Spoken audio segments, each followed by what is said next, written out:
Hey guys, how are you all? Welcome to Let's Start Story on What If Harry and Hermione Adopted Ginny. So do 4 blue hearts comment, be sure to subscribe to our channel and like this video and please share with your friends and watch till end. Also check out Patreon for I have upload Harry x Hermione uncensored spicy version, link in description. Harry adjusted his robe and then straightened up to look at himself in the mirror in front of him. He smiled at his reflection and thought that he is looking pretty good, if only his hair would stop looking so unruly. He then turned around and saw Ron doing the same thing with another mirror, only his red-headed friend looked seasick. "Ron, relax, it's just a ball," said Harry, trying to calm himself as well as Ron. He was as nervous as Ron was, but he was determined not to let Ron guess. After all, at least one of them had to comfort the other. Ron looked up and gave Harry a watery smile. Easy for you to say. You've got a new dress robe and look at mine, yuck," exclaimed Ron, waving his robes around and pretending to barf. Harry laughed and so did Fred and George Weasley who had come up behind them, waving another of their creations, a toffee smelling suspiciously of barf.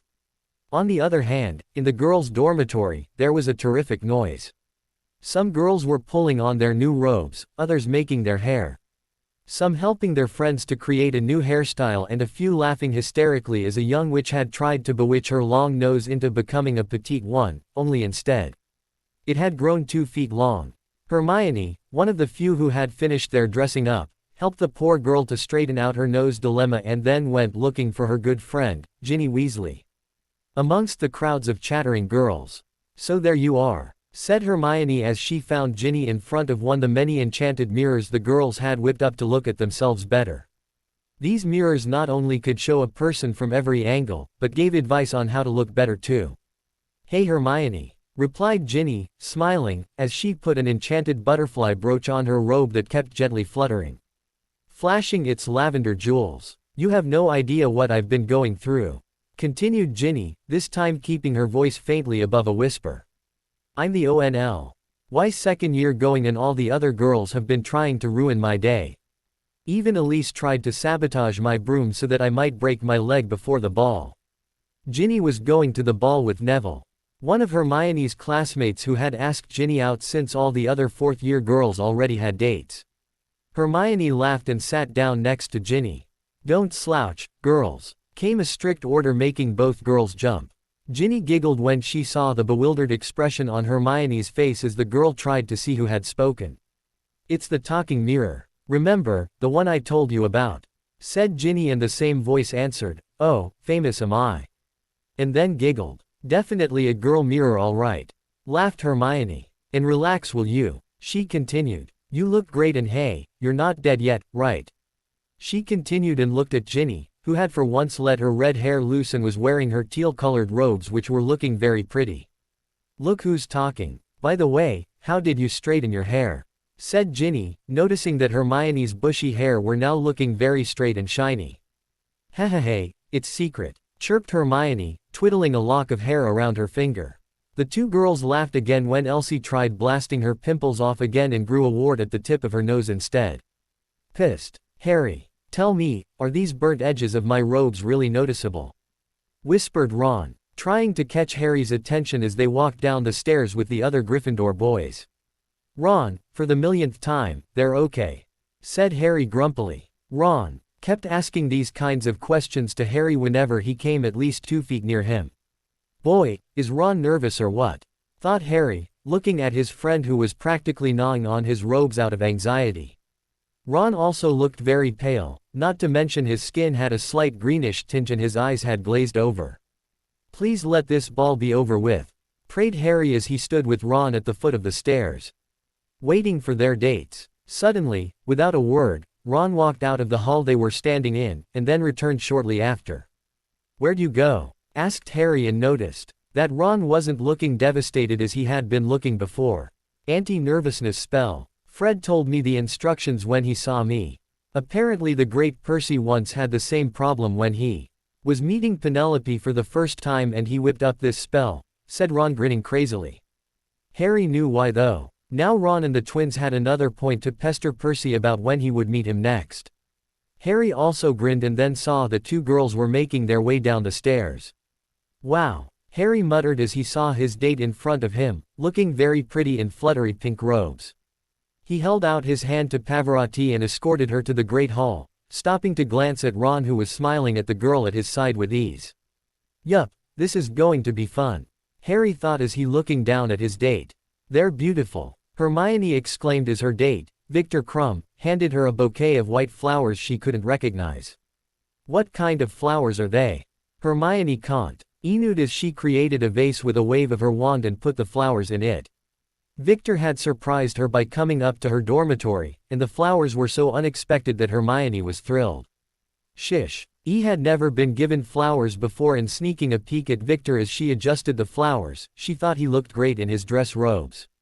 "They're Bulgarian. I summoned them just for you," replied Victor. Looked at Hermione's flushed face. Hermione thanked him shyly and said, "I'll find out their exact species at the library later, thanks again." Victor waved away all her thank yous. Then he held out his arm to escort her to the ball. Hermione sighed as Victor courteously led her downstairs. "So this is how it feels to be wanted," thought Hermione as she practically floated down the stairs. Ron wasn't having that good a time. His date was pretty and she loved dancing, but he felt that something was incomplete. She wasn't very clever, he noticed. All she talked about while she was with him was about how much better they looked than the other dancers and kept coaxing him into paying compliments to her. Right now she was off dancing somewhere with some Ravenclaw boy and Ron was drinking butterbeer at the buffet table. He glanced at the food that was spread out before him and smiled. If Hermione were here, she'd probably start about how much labor the house elves would have done to prepare this feast. Speaking of Hermione, where is she? And who's her date? Thought Ron, suddenly getting angry, though he didn't know why. He scanned the dancing couples and still couldn't see her anywhere. "Well, I'll wait," thought Ron as he finished his drink and cracked his knuckles, hurting himself in the process. Hermione entered the Great Hall with Victor and caught her breath. The Great Hall looked beautiful. The hall was decorated tastefully and the theme colors seemed to be silver and white, her favorites. The Weird Sisters were playing a catchy song and numerous couples were dancing. The buffet table was groaning with the weight of food on it, and Hermione noticed quite a few of her friends laughing and having a great time with their dates. The Weasley twins had summoned up a piñata and were trying to blindfold their friends and forcing them to hit it. Hermione laughed as one boy accidentally collided with the piñata. It broke and a pink, gooey slime splashed onto him. Victor was evidently not amused at this as he gave a disapproving look to the twins, who were by now forced to clean the mess by a furious Professor McGonagall. They were still trying to convince the professor about the Muggle custom of the piñata, but evidently, she wasn't very happy to hear it. "Come, my Hermione," Victor drawled. "Let us dance. I have to start the dance officially with the other champions, Obviously the others don't want to wait," he said, giving a dirty look to the people already dancing, and led Hermione away from the twins, who were now trying to hand the broom so that it could clean the mess itself. Now Harry was nervous. He had to start the dance, and next to him was Cedric Diggory, looking very suave in his deep blue robes. Harry's date smiled at him and he felt more assured. Dumbledore was giving some sort of introductory speech, but Harry was too preoccupied to pay attention. On the other hand, Cedric and his date, Cho Chang, were looking composed and very happy. Cho gave Harry a bright smile and his heart skipped a beat. At that moment, he hated Cedric with all his heart. "And let the dance begin," cried Professor Dumbledore suddenly, and the champions started dancing. "Hey, this isn't so hard," thought Harry as he smiled at his date. "And thank God she's good at dancing too." Harry looked around and noticed that Victor Krum was now dancing alongside him. Curious as to whom Krum had brought, Harry craned his neck to see his companion and then gasped. It was Hermione. Harry was so stunned that he accidentally stepped on his date's foot and she cried out, Sorry." Harry mumbled and looked at Hermione again.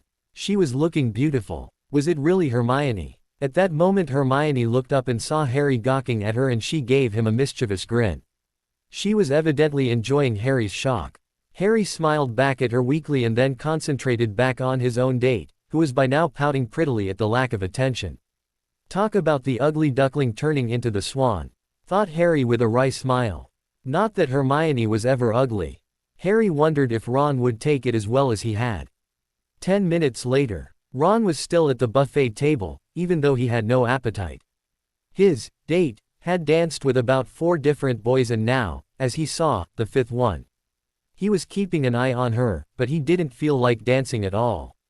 He didn't even seem to mind that she was dancing with practically every guy available except him. Ron drained another butterbeer and glanced at the swaying couples before him again. Hermione, and Victor Crumb, thought Ron, his eyes growing wide. He clutched at the side of the table to steady himself. He was apoplectic with rage and he noticed that he was shaking all over. Ron steadied himself somewhat and walked shakily to some chairs, which to his relief were devoid of any people. "How can it be?" muttered Ron out loud, still staring at Hermione's happy face. His first instinct was to rush over to the two of them and knock Crumb's teeth out. How dare he try to come between them? But then, Ron mused, what was between himself and Hermione after all? They were best friends. Ron sincerely liked Hermione. She was fun to be with. Sometimes she was a pain, but until tonight he had never felt so protective of her. I don't like her in that way. I couldn't. She's my best friend. That's it. I'm just mad because she chose that Bulgarian rat over me. I'm just angry because she's my friend. That's all, that's all. Ron kept thinking, his head in hands. Hey Ron. Ron looked up and saw Harry in front of him, holding 2 butterbeers and smiling. Hey Harry, having fun? Where's Parvati? Asked Ron, straightening. And please, if I see another butterbeer, I think I'll keel over. He finished as Harry tried to hand him a goblet. Parvati is dancing with some Hufflepuff guy. Ow. My feet feel like raw meat. Exclaimed Harry, flopping into the chair next to Ron. What's wrong? Said Harry suddenly as he noticed that Ron looked miserable. Your date hasn't deserted you, has she? Asked Harry, his eyes growing wide. No, I don't feel like dancing, that's all, muttered Ron. Looking away. He knew Harry wouldn't be convinced. Well, are you going to tell me what's bothering you or not? Pursued Harry, swallowing another big gulp of his drink. Have you seen Hermione lately? Said Ron, giving Harry a false smile. Realization seemed to dawn on Harry and all of a sudden he looked very uncomfortable. Oh well, she had to come, right? And you didn't ask her, so, I mean, well, Crumb isn't that bad, but of course not that. Harry tried to comfort his friend and finally gave up. Relax Harry. I'm not going to throw a tantrum. Replied Ron, looking sarcastic. I don't feel like dancing anymore. If you see my humph date, then tell her I left. Not that it'll make any difference to her, said Ron, standing up and glancing at his date. Who is dancing with Draco Malfoy by now? Ron, you can't go. I mean, it's not like Hermione doesn't like you or anything. Harry, I just don't feel like it, okay?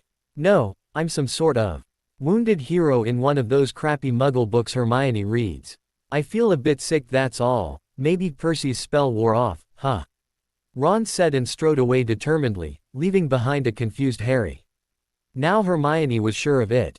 Victor was a gentleman, he treated her kindly and danced every dance with her. He had, after all, given her flowers, but he was as interesting as a doormat.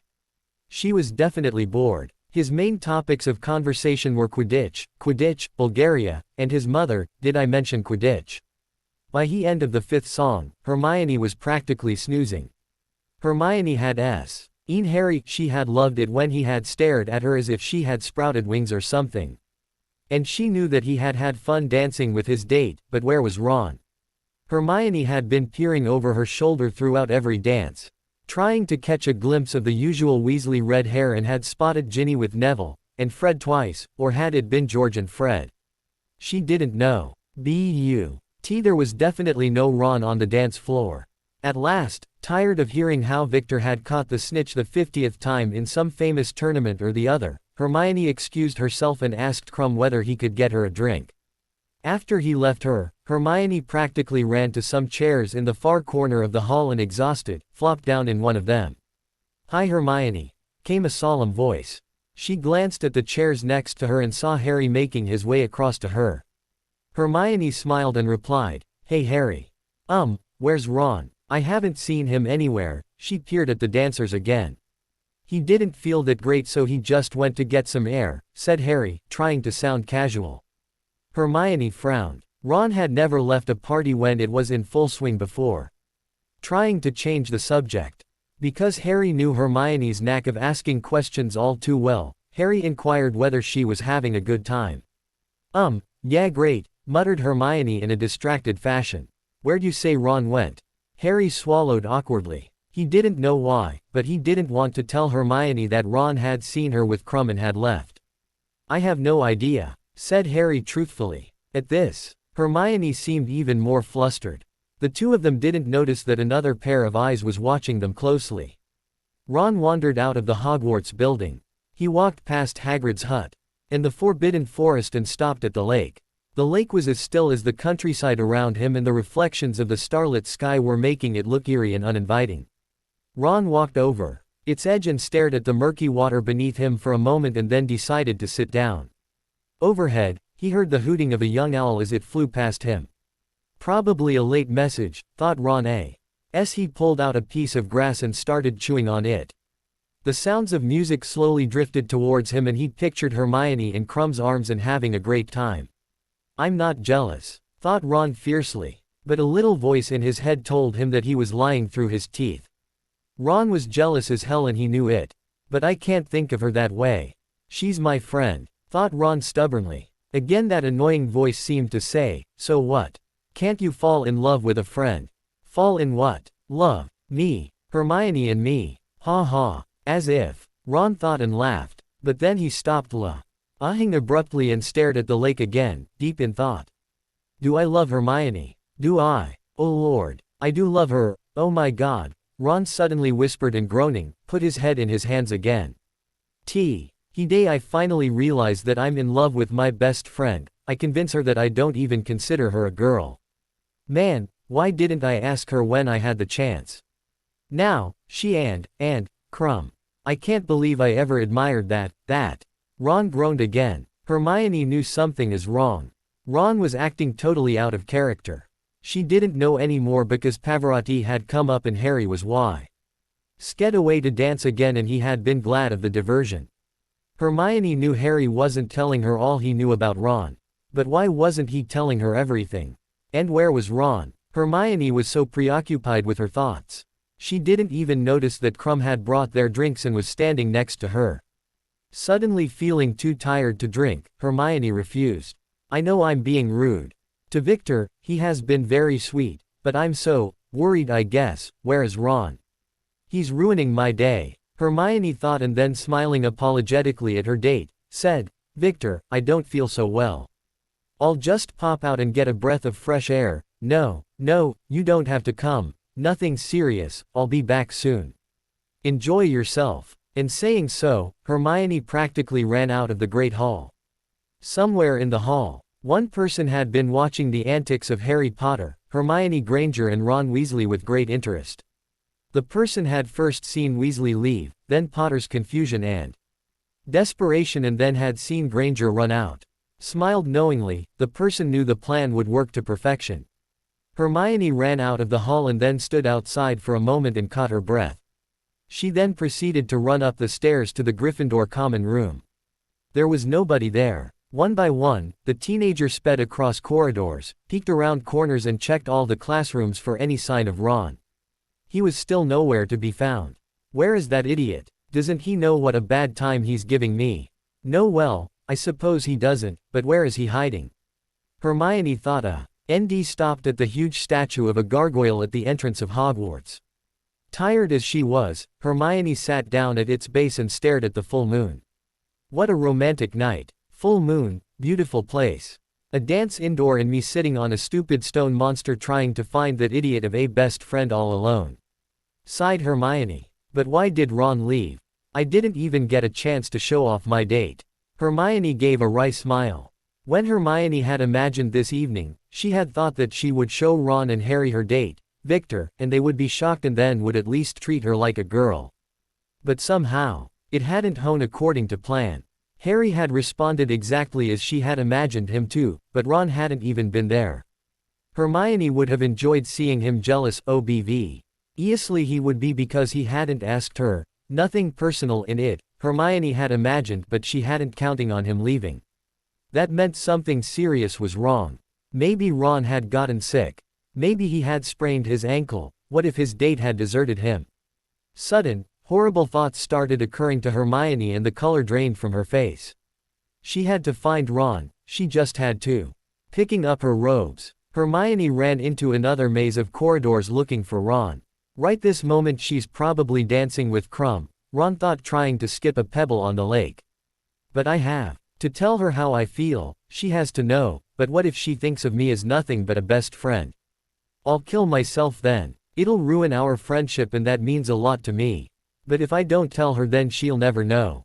She might fly off to Bulgaria with that son of a. Ron had been arguing with himself for over 15 minutes. At last, he stood up, straightened his robes, passed a hand out his red hair and started walking towards the castle again. He had to tell her. He didn't care what she felt. She had to know. Determined, Ron stepped into Hogwarts. Harry danced 3 more dances with Parvati and enjoyed himself. Parvati was a nice girl. She was funny, loved jokes and had a great sense of humor. She wasn't bad looking either. She also was a good dancer and hadn't minded when Harry had left her to talk to Ron. But, on the other hand, Harry found her bubbly personality somewhat straining. He knew that she expected him to make her laugh, and Harry knew that he wasn't that much of a great joke teller. Whenever she would look at him with an expectant look on her face, Harry knew that it was time to say something witty. But whatever came out, it was mediocre.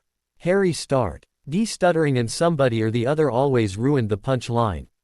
Also, the fact that he was the great Harry Potter, the downfall of he who must not be named, people expected him to excel in everything he did. And Parvati was no exception in these, Harry believers. Because of this tension, Harry was totally drained physically and emotionally at the end of the 4th dance. Parvati, can I get you something? Harry asked her when the Weird Sisters ended another one of their foot-tapping songs. Harry would have enjoyed it if only his feet hadn't hurt so much at every tapping. What Harry really wanted to do was to excuse himself so that he could find out whether Ron was back. What he didn't know was that in the opposite corner of the room, an unhappy Crumb was thinking along the same lines about Hermione. Alright, Harry, Parvati said, smiling at him. I'm kinda tired of dancing myself. She finished and gave him a grin. Harry smiled at her too, and said, "Ah, caught in the act." And laughing, they both made their way to the buffet table. Cho was miserable. Cedric was the person she loved and he had asked her out. He had been an ideal date. He had waited for her when she took long dressing up. Told her how beautiful she looked when she at last emerged. He had danced with her and perfectly corresponded with her every move. He had even given her a silver watch, which had an enchanted dial that told her all she needed to know by itself, as an early birthday present. But now he had deserted her. They had been happily, or so she had thought, dancing together when Pansy, a Slytherin girl, had come up to them.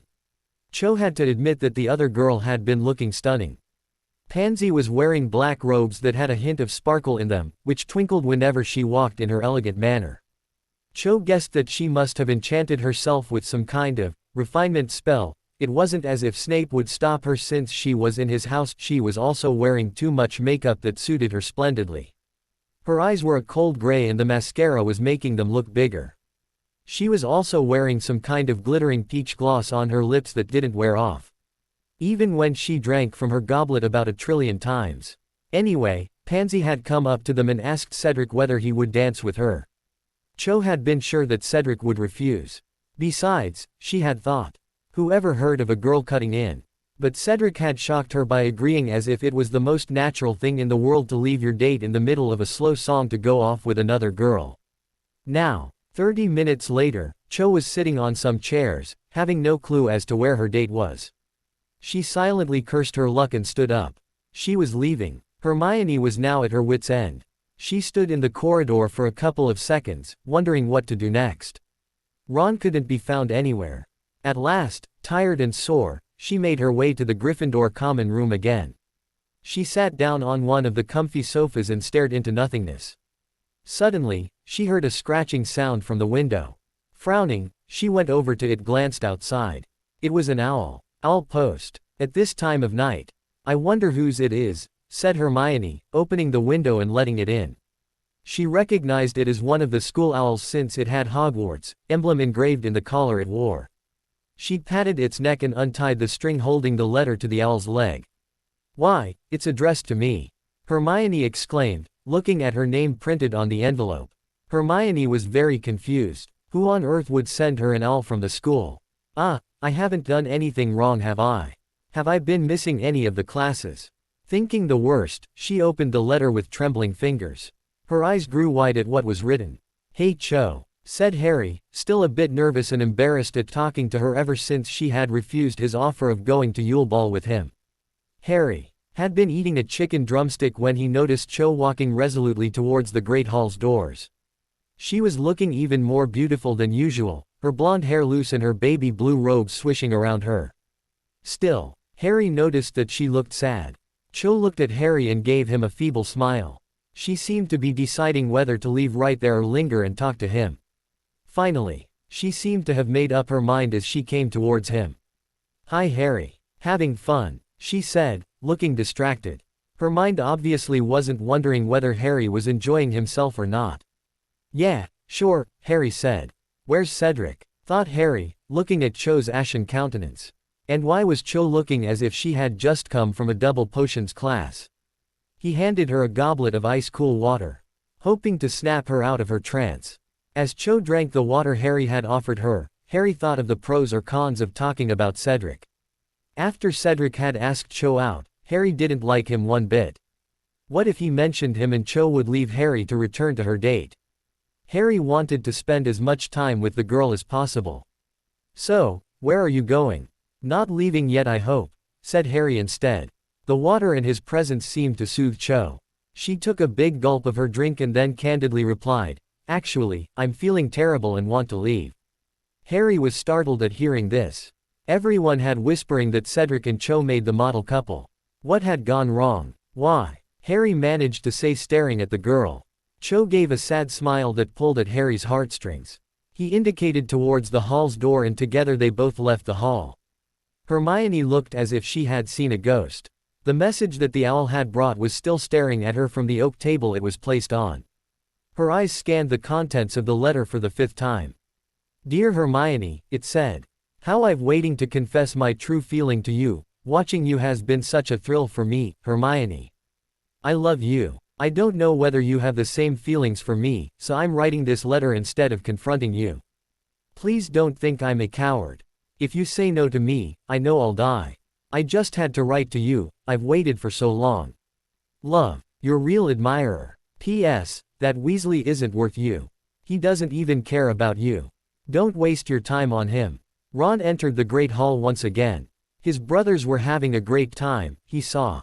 They were trying to impress some girls by their jokes as usual. Only this time, Fred was talking to only one girl, and now he had started dancing with her. "Hey, that's Parvati he's dancing with," thought Ron with a jolt. "That's Harry's date. What's she doing with my brother? And she's looking so happy too. And where in the world's Harry?" He searched the crowd for his friend. Don't tell me he's not here either. And what about Hermione? Thought Ron, remembering his purpose of coming into the hall again. He noticed Pavarotti, his date, was now with Malfoy's gang and Ron smirked. "Partying with the enemy, I see," he thought, and continued to look for Hermione. She was nowhere to be seen. Krum was taking to S. own of his groupies by the table and he didn't seem to find anything amiss. Ron kept searching, now walking through the crowd of students. Victor Krum was enjoying himself. This Hogwarts isn't so bad. I see, he thought, looking at another girl's flushed face who held out her arm for him to autograph it for her. "Hey Krum, where's your date?" said a student Krum had been talking to earlier. "I've brought mine," the boy continued, holding up his date's hand as she giggled. "Yeah, who is the lucky girl?" the girl said, fluttering her eyelashes at Krum. The boy, however, didn't seem to find this amusing as he led her away from Krum. A sour expression on his face. Krum laughed and then drained another goblet of beer. That idiot does have a point though, Krum thought, frowning. "Where is Hermione? She is supposed to be with me." Resolute, Krum made his way through the crowd to find his date. Hermione read the letter again and then neatly folded it. The owl was still there, but it had gone to sleep, curled up on her desk. Hermione tucked the letter into her robes and sat down next to the owl with a sigh, being careful not to wake the sound asleep animal. She was confused. Who in the world would send her an anonymous love letter? To her, Hermione Granger, the one everyone calls Miss Know-It-All, the one who according to the enchanted mirror wasn't pretty, just cute in a bushy sort of way. Self-consciously, Hermione flattened her hair with her hand. Oh gosh, Hermione thought, putting the letter into her journal. She chewed her bottom lip thoughtfully. Somebody loves me. I tall. Ron. Others had noticed that I was a girl if he hadn't. Hermione scowled at remembering that Ron hadn't even considered taking her to the ball. But who could it be? The letter says that he's been atching me, so it has to be somebody I know, right? But who? Who? Hermione sat silently for a moment or two. Suddenly, somebody burst into the room. Right out the blue, another door at the back of Gryffindor common room crashed open also. Ron Weasley and Victor Krum glared at each other across the room and then at the same time stared at a bewildered Hermione. Nobody spoke for a moment. The tension was so thick in the common room that one could cut it with knife. Hermione, what are you doing there? Krum said at last, breaking the silence. His gaze first traveled to Hermione and then back to Ron, who was panting. I was tired, Hermione said at last, not wanting to tell either of them that she had been looking for Ron. So I came up here for a little while. I was going to go back right now, Victor, she added. Looking uncertainly at Krum, he nodded. Alright Hermione. Come, we shall leave together now. He shot Hermione a displeased look. And what, Krum continued icily, is he doing here? Ron had recovered his breath and was now scowling at Krum. I happen to be her friend, Ron said, looking Krum straight in the eye.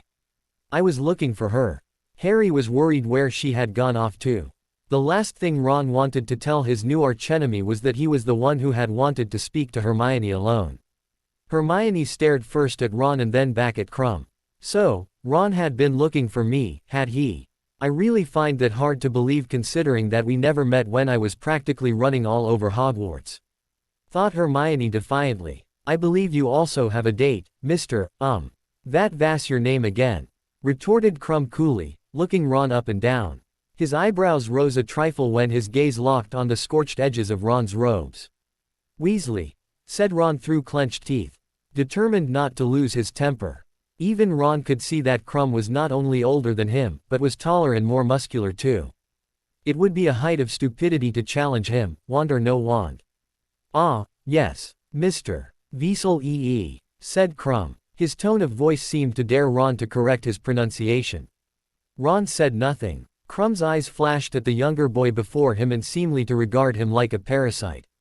I so admire you looking for your friend, and leaving the ball and your date, who is probably at the verge of tears by now, he drawled caustically. Tell me, is Hermione so important to you? Krum continued and smirked, his voice clearly challenging Ron.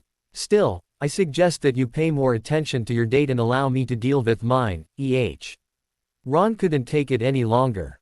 He tried not to lose his cool but this was the last straw. Shut up Krum, Ron blurted. Hermione's your date, I know that. Go on with her, I just wanted to find out where she was. Don't you now start to think that spat out Ron, his face flushed with the fury he was feeling. Quite. Krum interrupted him in a clipped tone, his face impassive.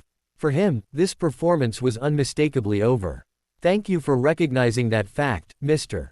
Weasley. Good night. Hermione sat there on the desk, too flabbergasted to speak, and when Krum held his hand out to her, she could only take it. In a dazed manner, Hermione walked away with Krum and never noticed the evil yet victorious smile Krum shot at Ron. Ron narrowed his eyes and then left the common room from the back door and made his way back to the Great Hall. His head held high. Oh, Harry, it was awful, sobbed Cho, as she finished relating the incident in which Cedric had deserted her. Harry was quite shocked. How old anyone be crazy enough to leave such a nice girl to dance with a Slytherin? It didn't make sense. But Harry knew that there were two things he could do. Either he could convince Cho to forgive Cedric and persuade her to give him a second chance, or he could sympathize with her fully and finally get his wish to dance and spend time with her. Harry had a crush on Cho, hated her date and did feel sorry for her. Why should he persuade her to go back to her date? Did Cedric even care about the girl? Harry was, after all, not some pious do-gooder. Making up his mind, Harry patted Cho's hand clumsily and said gently, "Oh. Don't worry about it, Cho, you're too good for Cedric anyway, he really doesn't deserve you." Cho smiled in response. She wiped away her tears with her sleeve and gave a little laugh. "No, Harry Potter. You're too good for me. I wish I had gone out with you instead of Cedric." She paused and sniffed and Harry held his breath. "Hey, I don't want you to feel miserable for me. Cedric's a jerk but we shouldn't let it spoil our evening. I'll go up to the common room and you go find your date. I'm not that much in the mood of dancing anyway." Seeing how determined she was not to ruin his ball by her troubles, Harry liked and admired Cho even more. "Cho," Harry said nervously, standing before her. "I'd really like it if you went back to the ball with me, you really haven't spoilt anything at all." Cho looked at Harry for a second and saw nothing but sincerity in his startlingly green eyes. "But what about your date?" "I don't want to come between you two," Cho replied uncertainly.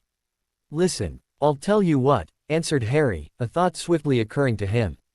"I bet that my date hasn't even missed me and is dancing with, one of the Weasley twins by now. If she isn't and is waiting for me, then you win and you can leave. But, if she is, well, then I win and I get to dance with you. Harry, you just made me an offer I can't refuse," Cho said, linking an arm through Harry's and then laughed as a scarlet blush spread over Harry's face. Ginny was enjoying herself. Not that it had anything to do with her date, Neville Longbottom. The boy was a total klutz.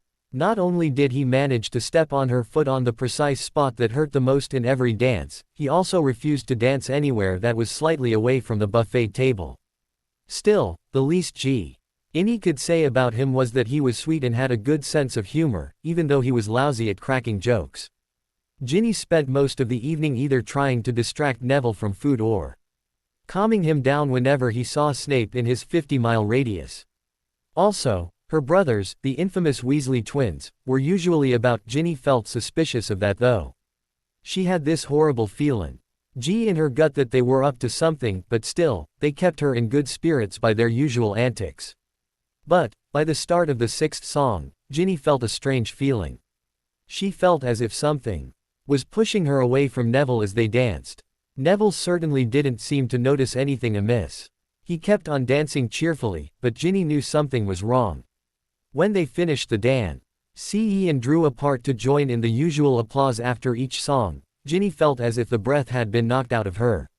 Fred and George came up at that moment and looking at Neville and Ginny, snickered. "Hey Neville," Fred cried in mock horror. "What have you been eating? You look huge." Sure enough, Neville seemed to be twice the size he was before and it seemed that his stomach seemed to continue to grow. "I knew it. Didn't I tell you, Neville, that something was wrong? I felt something pushing me."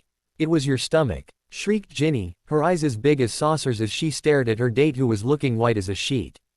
At this last piece of information, the twins started guffawing and clutched at their stomachs as they doubled over laughing. "It is not funny," Neville cried through his swollen cheeks. Reversed it," he blubbered. "It was the pudding, wasn't it?" cried a desperate Ginny as a crowd formed to watch. "Fred, George, you better do something or I swear I'll make you pay like never before." "You wait till Ginny began but was cut off by Fred saying, "Look people.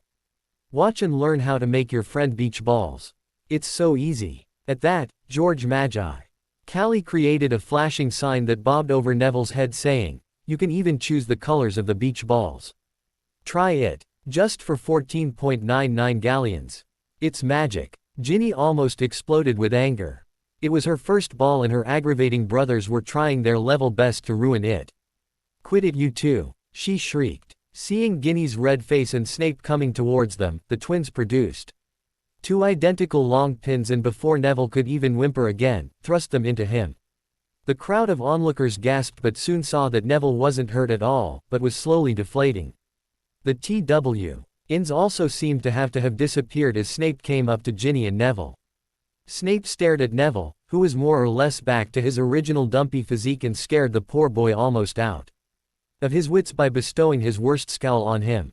"What's going on?" he barked. Nothing, Professor, replied Ginny meekly, even though she seriously wanted to report the twins.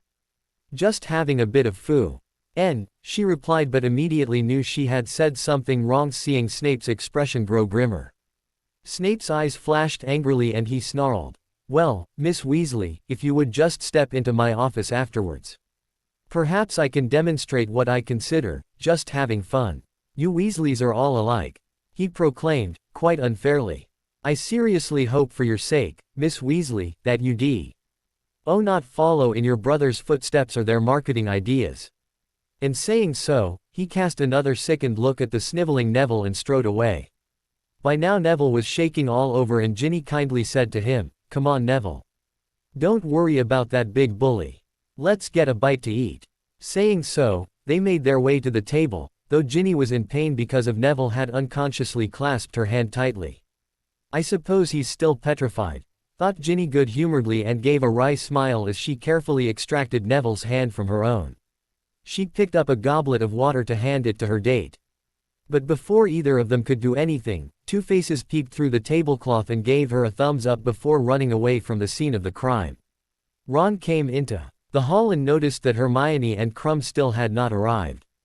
It figured since the back door was closer to the Great Hall than the main entrance. He glanced around the huge room and saw his date still flirting with Malfoy.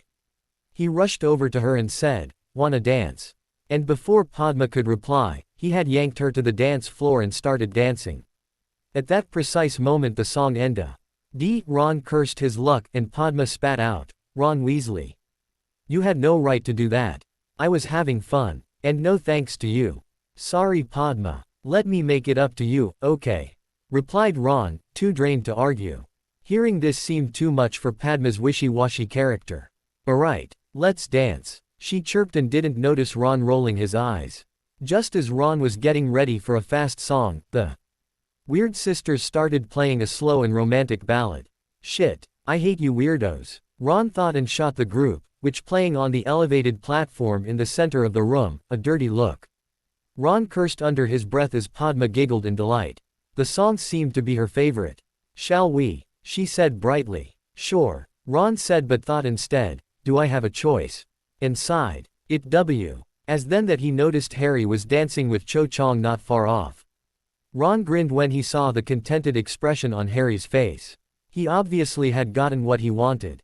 Other couples were also swaying to the peaceful music and almost everyone had their head on their partner's shoulder.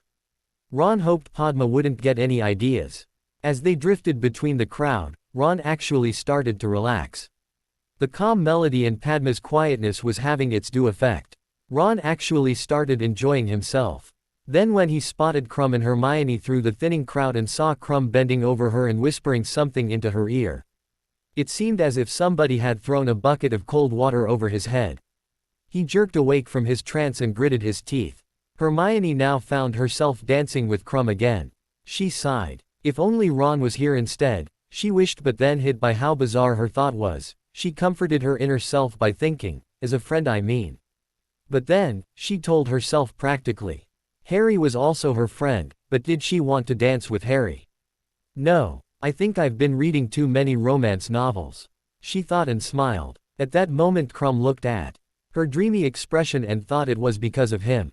Like most people, he was pleased that somebody was enjoying his company. He didn't even seem to notice the searching looks Hermione gave the other couples. Hoping to see Ron's familiar face. Maybe I should make this poor girl's dream come true, thought Krum as they danced on. He put his arm around Hermione and pulled her even closer to him. Hermione looked at his arm and blinked. What the? She thought worriedly. She didn't know much about couple dancing, but she knew one thing, she definitely did not like being held so close to him. Hermione struggled against his hold, but he evidently didn't notice her disgust as he gripped her more strongly. "Victor, she began but was cut off as he leaned over, his breath tickling her ear, and whispered hoarsely, "Relax. Hermione, I do not bite." Hermione felt as if she was doing something horrible. "I'll show her. It's not as if I can't live without her," thought Ron, anger blazing eye. Inside him as he saw Krum flirting with Hermione so blatantly. Determined to show Hermione that he didn't care what she did and with whom, Ron also pulled Padma closer and said, "Padma. The girl looked into Ron's eyes and whispered, "Yes." Ron swallowed. "This is hard work," the boy thought desperately. "Have I ever told you how beautiful you're?" Ron racked his brain. You're. He was stuck. "Say something, you oaf." He scolded himself. "Yes." Padma encouraged him. Ron took a deep breath. "Have I ever told you how beautiful your nostrils are?" He blurted out, saying the first thing that came to his mind. Padma underwent a sudden change. Her beaming face now turned a nasty shade of purple. "No, Ronald Weasley. You've never told me that my nostrils are attractive, and I would have appreciated it if you never had." She snapped. "Some romantic nothing that was." Ron turned red and mumbled an apology. Nostrils. Now, where'd that come from? But one thing's for sure, Ron thought miserably. Noticing that Padma no longer looked at him as they danced. This certainly wasn't supposed to happen. And Hermione didn't even see us. Ron cursed his luck. He noticed that he seemed to be doing that quite often lately. Harry smiled gleefully to himself. He had had this feeling that his plan would work. And it had worked to perfection. "I guess I am a good judge of character." He congratulated himself as he stole a glance at Fred Weasley and his date, Parvati, dancing together. They seemed to have eyes only for each other. Parvati was positively beaming and Fred looked in high spirits too. I knew they'd wind up together. Harry thought, and then smiled at his own partner, Cho. Harry sighed in contentment. As the music played on, he continued to think. I knew Parvati was the joke-loving kind. She'd been gawking at Fred the whole evening anyway. I bet she really likes him. And Fred seems to look more somber than usual too. Maybe Ron will get to take his revenge after all. Harry chuckled silently to himself. Anyway, it was great that I remembered Pavarotti's nature at all with Cho around. Hey, I'm a genius. Harry thought, ignoring modesty completely. Harry, isn't your date having fun with Fred? Said Cho, interrupting his thoughts. Fred and George are very good company. Harry looked at her glowing face and smirked. Yeah, if you don't mind getting hexed every 2 seconds. He said pleasantly, and Cho giggled. I know what you mean. They're poor brothers. She laughed. Once I had to put up with the brunt of their tricks too. Harry agreed. They're awful, aren't they? Sure are. Cho nodded and smiled at Harry. Thanks, Harry, she continued, her tone softening. I really appreciate you trying to put me in a good mood. I really do. Harry felt a tad uncomfortable. He wasn't the comforting sort of person. He barely knew anything about tenderness, what with the Dursleys around. But obviously, everyone knows anything about reassuring someone. So Harry tried to do his best. Forget it, Cho. Don't even mention it, okay? Harry started and looked down at her. Her expression seemed to boost his confidence and he perked up. Besides, between you and me, I'm doing it for purely selfish intentions at heart. I'd do anything to get you to spend time with me. Harry finished but was a bit startled at his own words. Did I just say that? He thought with rising panic. But Cho was simply amused and laughed even more. Harry gave her what he hoped was a manly smile and they danced on. Sighed Cho contentedly, leaning slightly on Harry's shoulder. Harry felt as if all his nerves were on red alert. He could almost sense every move she made. He was slightly stiff at first, but then he loosened up. He even ventured far enough to put his arms around the girl. He was definitely enjoying himself. Then, as Cho dreamily told him about her first date with Cedric, which slightly ruffled Harry who didn't want to speak about the other boy at all, the song ended. A burst of applause sounded and Harry and Cho enthusiastically cheered too. As far as Harry could see, people of all different heights and colors stood in the great hall. The claw-peeing was deafening and Harry noticed that George had secretly let one of his firecrackers alight. The dance was at an end. And Harry knew he would never forget that wonderful dance with Cho Chang for the rest of his life. Ow! Ron cried as Padma stamped on his poor foot violently with the heel of her shoe. Sorry, she said in a distracted fashion and continued to stare ahead. No, you are not, said Ron angrily. At least try to look sorry. Shut up, Ron. I don't have time for this, okay? I'm just dancing with you because everybody else is taken. Besides, this is the last dance, thankfully.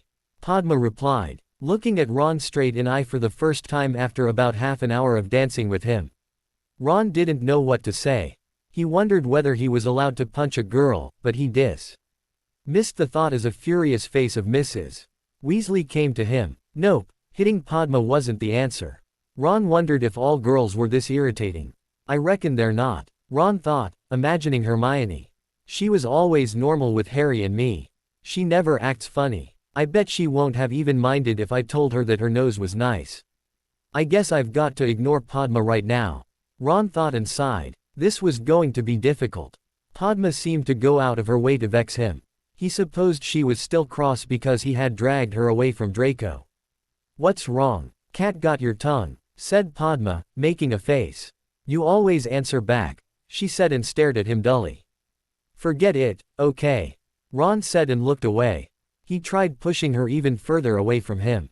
Already he had stretch his arms to hold her because of the distance he had put between them. Ron, how about you now start building a bridge between you and me and I'll help. Snapped Padma. I don't like you, you don't like me. But I want to finish this dance in the normal way, get me? She spat out. Yeah. Ron muttered and brought her 1/4 of a centimeter closer. Arg. Padma exploded and then became quiet.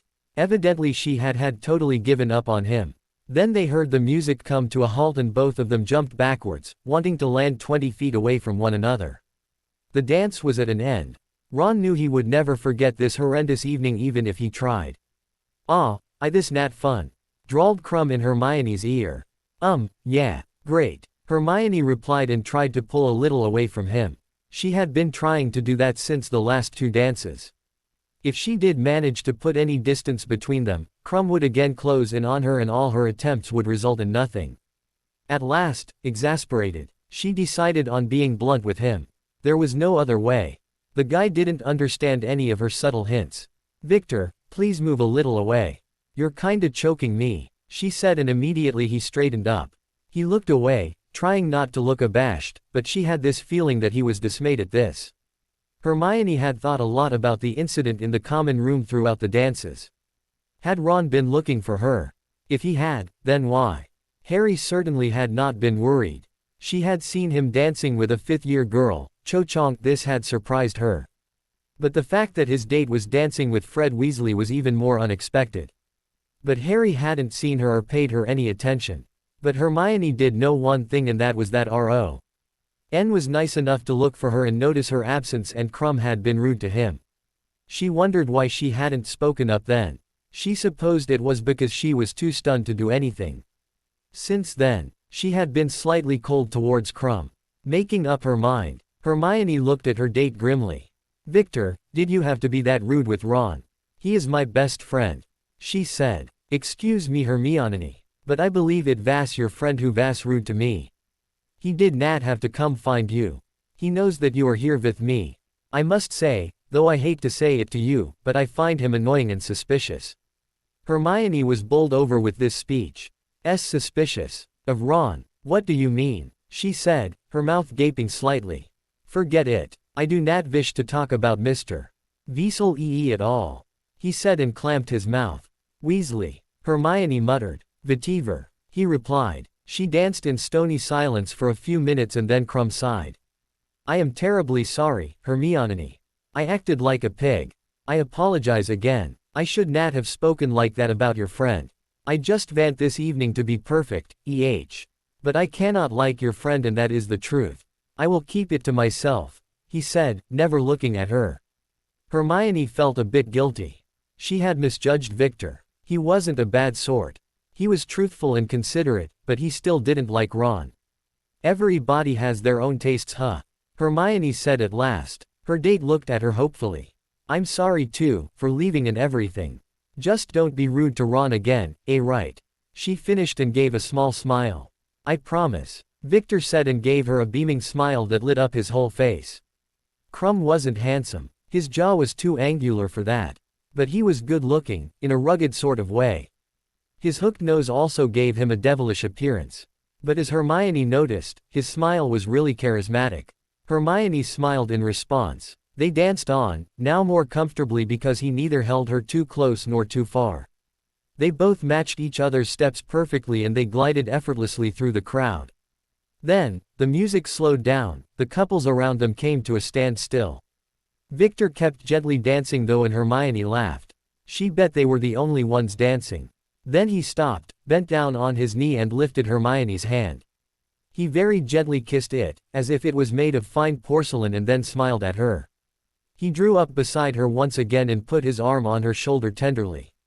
They clapped with the rest of the crowd, but Hermione's thoughts were only on him. She had been so touched by his actions that she was speechless. No one had ever in her whole life treated her so caringly. She felt as if she was on cloud nine.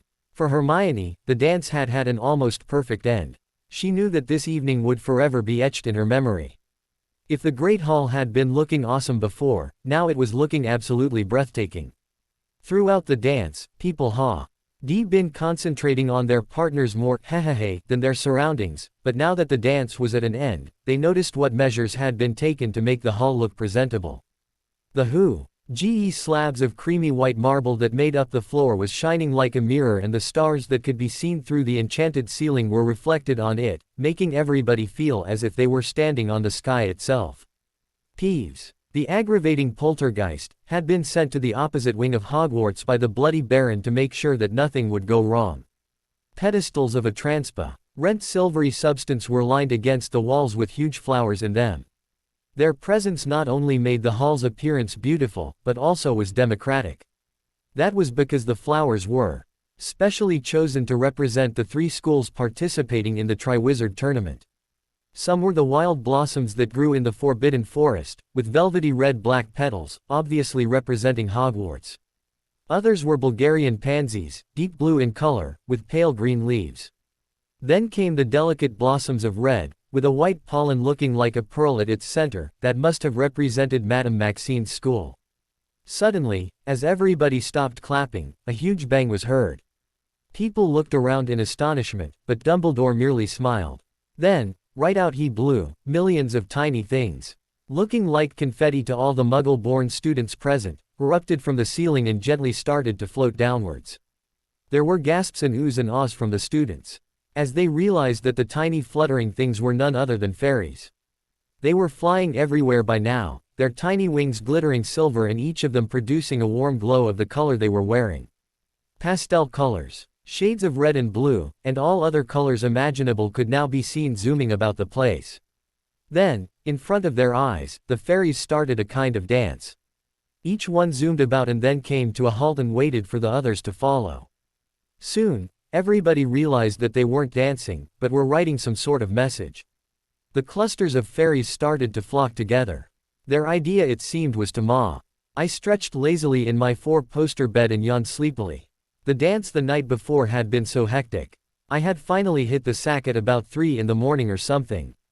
And now I had to get up at 6:30. Just 3.5 hours of sleep. I fell out of bed and groggily took a few steps and then banged my foot straight into my bed. Youch! I screamed, but I managed to muffle the sound by grabbing my sock and cramming it down my throat. Thankfully, my youch became more of an awfh, and only Elise gave a little snort, turned over and fell asleep again. Cursing under my breath, I pulled my hair out of my eyes and tried to make my way over to the bathroom. All over the dormitory the remains of the dance were strewn about. Robes of all colors, ribbons, discarded hair accessories, books on charming teeth, weight-reducing potions, all kinds of bizarre possessions were scattered about the floor. At last I reached my destination, having stubbed my toe twice on a hairbrush and woken up one of the dozing enchanted mirrors. Now I looked over to the mirror and it seemed to stick its tongue out at me. I scowled at it grumpily and opened the bathroom door. The stone floor was like ice to my poor warm feet. I yelped and jumped onto the marble counter and sat there for a minute, panting. I gently slid off it at last and made my feet accustomed to the chilliness of the bathroom. The morning had been quite frosty already without me getting chilled to the bone. I dragged the fuzzy, rumpled bearskin mat from the corner it lay in and spread it out on the floor. Ah, I sighed as I wiggled my toes in its chocolate brown wooliness. I brushed my teeth and then took a quick, hot shower. Nobody else seemed to be up yet.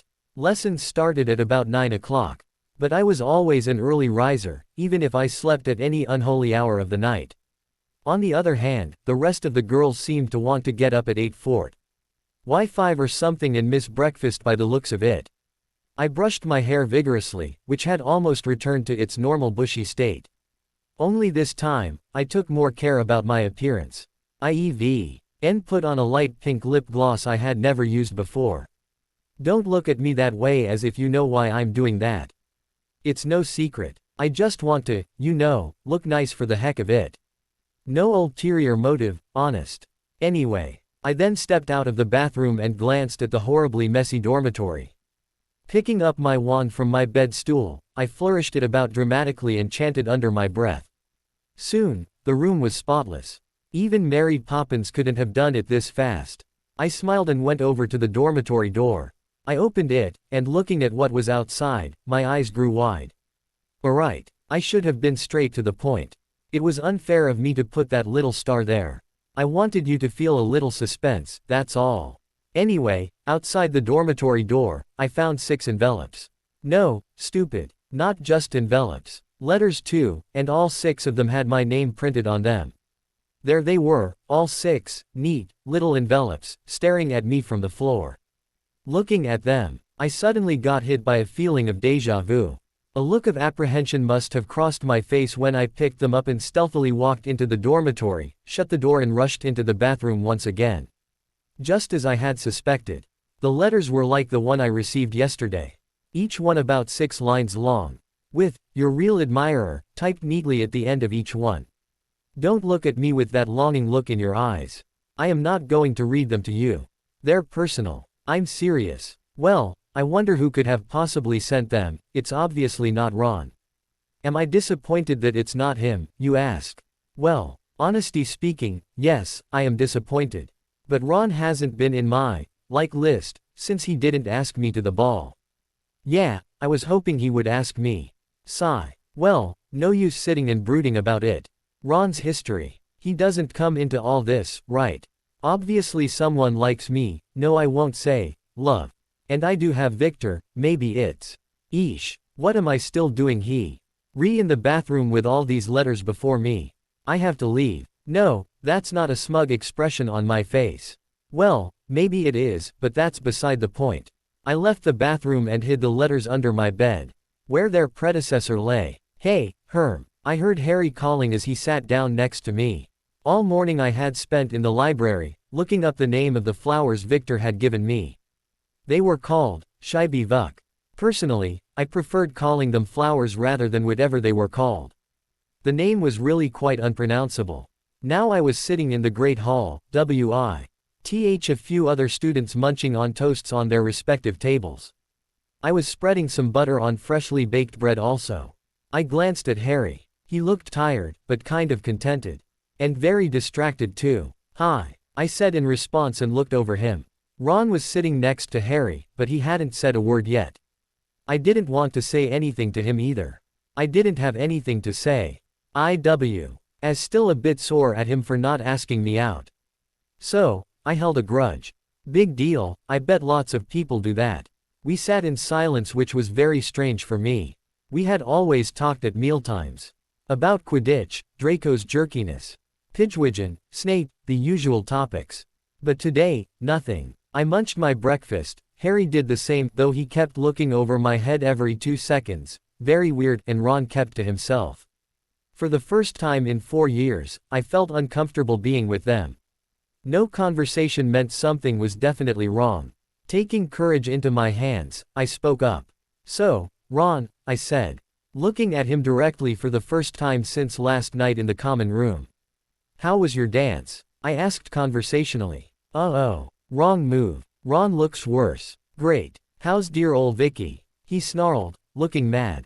Vicky. I wrinkled my nose. What was he talking about? Oh, you mean Victor.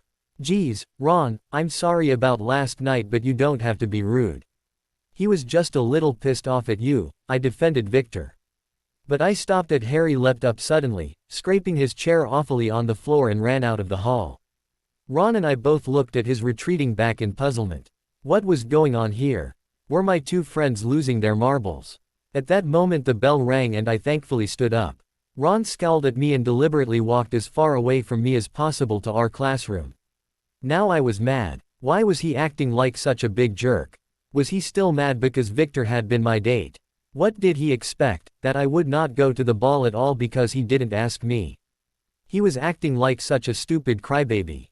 He didn't ask me himself. He never even noticed that I was an available girl. Now, that hurt. Fuming with anger and hating Ron more than ever, I sat down on my seat. Harry came fumbling in a few minutes later and sat down next to me. Then Ron showed up and took a seat next to Harry. Good, I didn't want him to sit next to me either. It was a transfiguration class, but Professor McGonagall hadn't showed up yet. I had studied for this class in advance anyway, so I didn't worry. On the other hand, the Gryffindors had this class with the Slytherins, and that was always a pain. Draco passed our table and made one of his sleazy remarks to Ron, who responded hotly. I didn't pay them much attention. I didn't want to defend Ron at all. It was mean, I know, but after all, I was mad at him. But surprisingly, Harry didn't say anything either. He kept staring blankly in front, a dreamy look plastered on his face. Even Draco was a bit surprised at our lack of response. He then looked at me and I looked back, my face impassive. He opened his mouth to speak, blinked, looked at me again and shut his mouth. Muttering to himself with Crabbe and Goyle at his heels, he left. I was stunned. Even at the ball, I had noticed Pansy and Draco eyeing me suspiciously. Pansy had been looking thunderstruck, at my appearance no doubt. And Draco had been looking at me very strangely. I don't know what exactly it was. I should have gotten my teeth straightened years ago. Now the professor entered the room. She told us the page number of the exercise we were supposed to do. I heard Ron groan at this. He hated doing work in theory, though he wasn't any good at practicals either. I opened my desk to get my book out and saw a beautiful bouquet of peach and white roses instead. Amazed, I took out the flowers carefully so that McGonagall couldn't see it. A small card was attached to it. I turned it over and read these words engraved in gold. To my love, Hermione, forever yours. At that moment Harry looked up from his work. He stared first at me, and then the flowers. Evidently this had finally woken him up from the trance he had been in all morning. Hermione, he whispered. What the heck's that? They're flowers, Harry. Haven't you seen flowers before? I said nonchalantly and was about to put them into my backpack when Ron saw us. Oi, what's that? He whispered, his eyes growing wide. I grew irritable now. Couldn't I get some flowers without everybody asking about them? It's a bouquet of flowers for me, you too. Get it? Now leave me alone. I snapped at them, forgetting to lower my voice. Perhaps you should sit with Ms. Skipper now, Ms. Granger, since I find your talking is disturbing my class. Professor McGonagall scolded me. Mumbling an apology, I picked up my things. I had never been sent away from my seat before. Grinding my teeth, I changed seats and sat next to a Slytherin girl, happy to be away from Harry and Ron. I knew that this was going to be a long day. It was 7:30 at night and I was curled up in a comfy sofa near the fireplace in the Gryffindor common room, reading a book on Bulgaria, when it happened. Harry, together with the rest of the team, was out for Quidditch practice and most of the girls were taking extra classes with Professor Flitwick. That left me and two other girls in the room alone. Soon they also left, probably for a snowball fight outside. That just left me in the huge room by myself. I was glad at this though, since now I could read in peace. Suddenly, the door opened and in stepped Ron. He looked at me uncertainly. Obviously he was considering either staying in the room or leaving. I didn't even look up at him. What did I care whether he stayed or not? He must have decided to stay as he pulled up a chair and started flipping through a magazine carelessly. I still ignored him and kept on reading, my nose buried in the book. So, where's Crumb? He said, not looking up from the magazine. He said he had to stay with Carracroft and the others at the ship. They also have to attend school every day, you know. I said, my voice slightly muffled since I still had the book in front of me. Poor you. Have to spend a whole day without him. Ron said sarcastically, quite unlike him, his face getting redder by the minute. I looked up at him, frowning. What's your problem, Ron? I said to him angrily. Why do you insist on hating Victor so much? Ooh, Victor is it, he drawled, getting up from his seat. Oh, shut up, I said, raising my voice. No, Hermione, what's your problem? Huh, can't see you, so he sent those flowers instead. Who does he think he is? Ron retorted furiously. He didn't send those flowers. I shrieked, putting my hands on my ears, quite forgetting the decision I had made to keep my admirer a secret. Huh, said Ron staring at me, his fists clenched. Then who did? I stuttered and stood up. I'm leaving. I made for the door but Ron grabbed my arm. Who? He whispered hoarsely. His eyes were now slits and his fiery hair scattered about his head. Ron actually scared me a bit then. He was like I had never seen him before. True, I had seen him angry many times before. But now he was, enraged. I don't know. I confessed. He loosened his hold but didn't let go. What do you mean? He asked and shoved me towards my chair. I narrowed my eyes and took a deep breath. I don't need to tell you. I said. I think you do. He said, glowering at me. Why? I shot back at him. He stood regarding me for a moment. Because I thought I was your friend, he said at last. He then picked up his coat, opened the door and left. I stared at the door. Then, with shaky fingers I adjusted the magazines and straightened the chairs. I walked over to the Earl's empty dormitory and looked at my reflection in the bathroom mirror. My hair is loose and it fell around my shoulders. My face was pale and my brown eyes were looking large and scared. It was then that I broke down completely. Hey, Cho, wait up. Harry panted as he raced up the flight of stairs to get to the girl. Hi, Harry, Cho replied, flashing him a smile. What's up? Nothing much, Saint wanted to walk you to class, we have this one together, right? Harry asked, a bit anxiously. He shifted weight from one foot to another. No matter how much they talked, Harry always felt a bit awkward with Cho. She was so pretty that whenever he tried to talk to her, his words got stuck somewhere in his throat. It was very annoying. Sure do, she answered silkily and linked her arm with his. Let's go. Harry felt his face grow hot, but thankfully Cho didn't notice. Harry was really starting to like her. She was so natural, so totally at ease. She could talk to anyone without feeling nerve. As he always did when he entered into conversation with someone new. All day Harry pictured himself spending time with her. Taking her to Hogsmeade, drinking butterbeers and walking by the lake. He noticed that now he usually lapsed into daydreams about her. He bet even Ron and Hermione had noted this. When he had seen her outside the hall at breakfast, he had practically run to meet her. Ron had asked him about it. But Harry had just brushed him off. It was a bit embarrassing to tell. Still, Harry wondered whether Cho liked him as much as he did. Cedric and Cho had broken up directly after the ball and boy, had there been a row. According to Cedric, he had been enchanted by Pansy to go with her. As if Pansy barely knew how to control herself, let alone have power over someone else.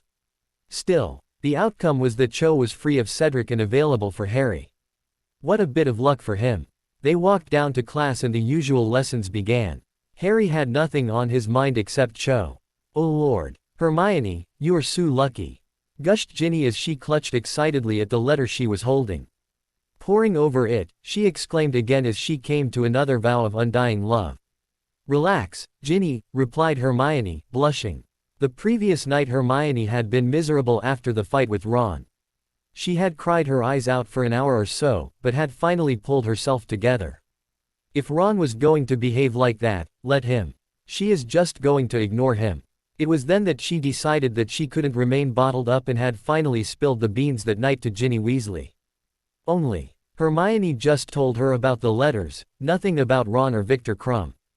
Ginny had been an eager listener, but she had been so excited by the prospect of a secret admirer that she had forced Hermione to show her everything as soon as possible. Now the two girls were sitting on the dormitory floor with letters and parcels addressed to Hermione scattered about them.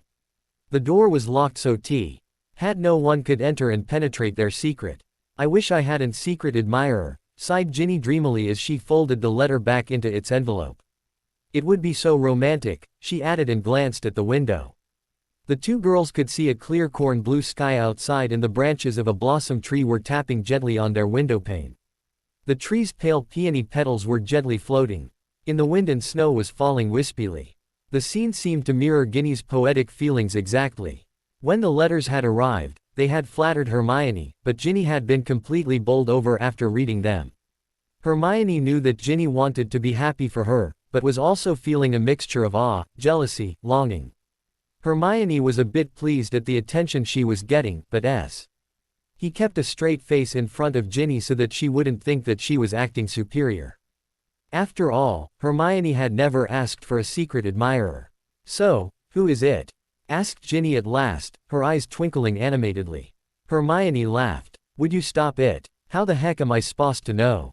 You're missing the whole concept of the secret part." Ginny grinned at her friend and replied, "Well, I bet it's Douglas Munster. Remember the time when he bumped into you?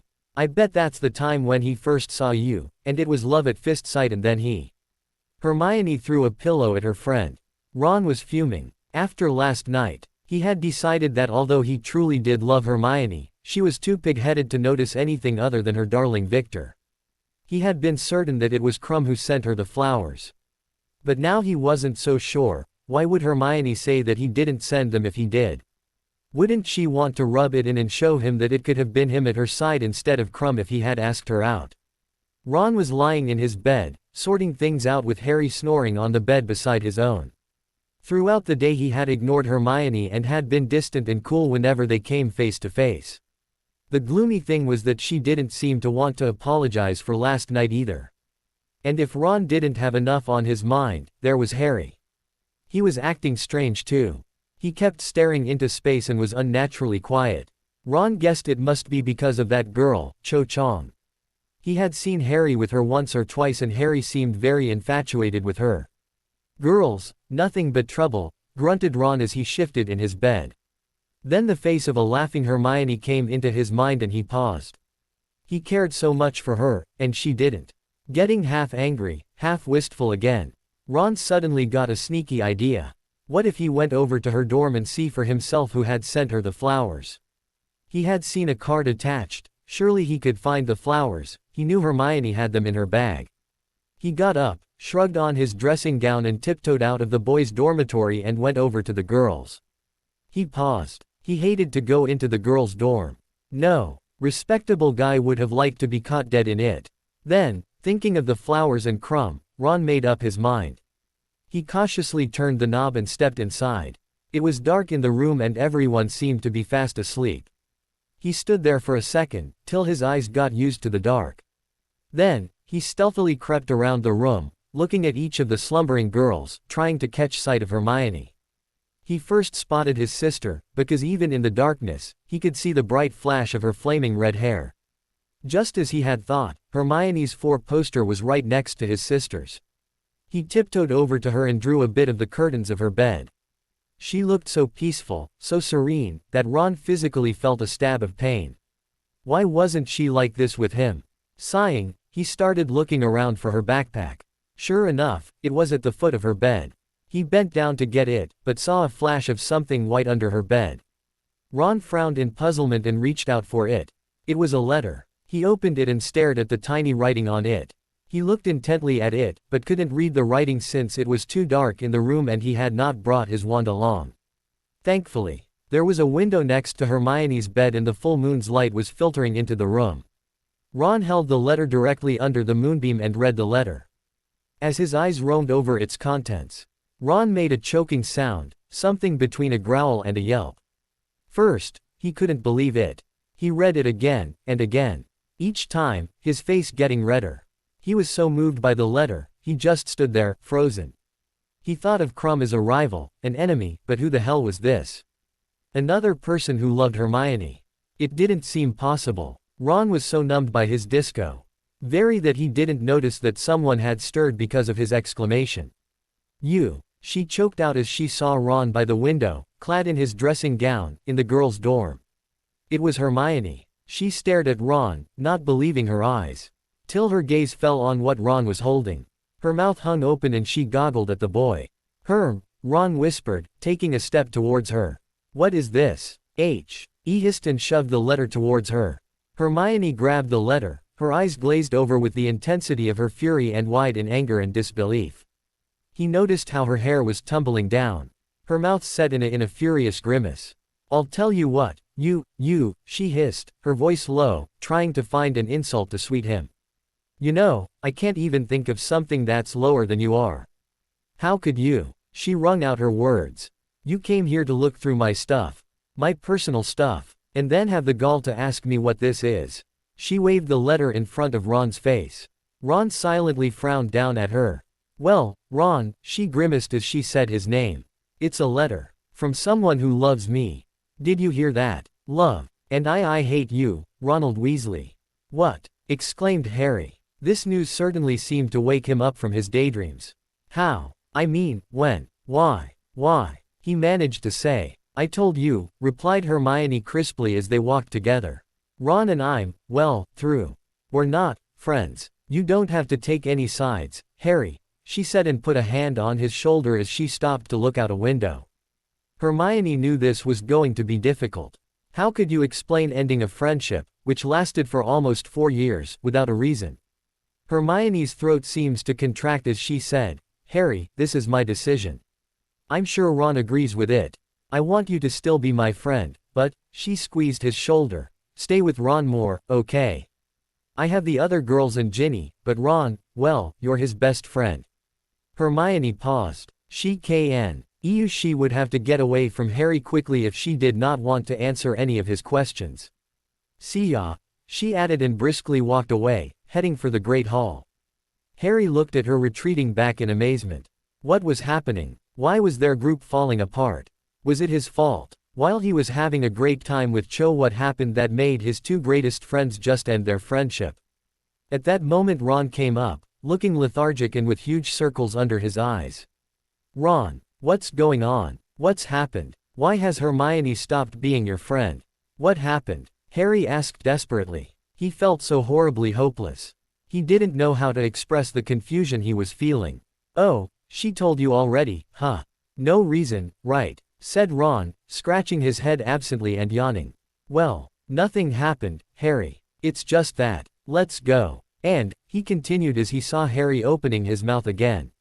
No questions. Leaving Harry behind, the other boy left to get breakfast. Hey, Cho, Harry said to the girl as he saw her pass in the corridor. I have something to tell you. After the breakup between his best friends, Harry had been so crushed that he sought refuge in Cho. He had none else to tell his troubles to, and she seemed to be the best person to talk to. Harry knew she would listen. He had grown so fond of her and she seemed to want to spend time with him too. But this time, when she saw Harry, she did not seem pleased. Can we talk right now? Let's go for a walk, said Harry as he caught up with her.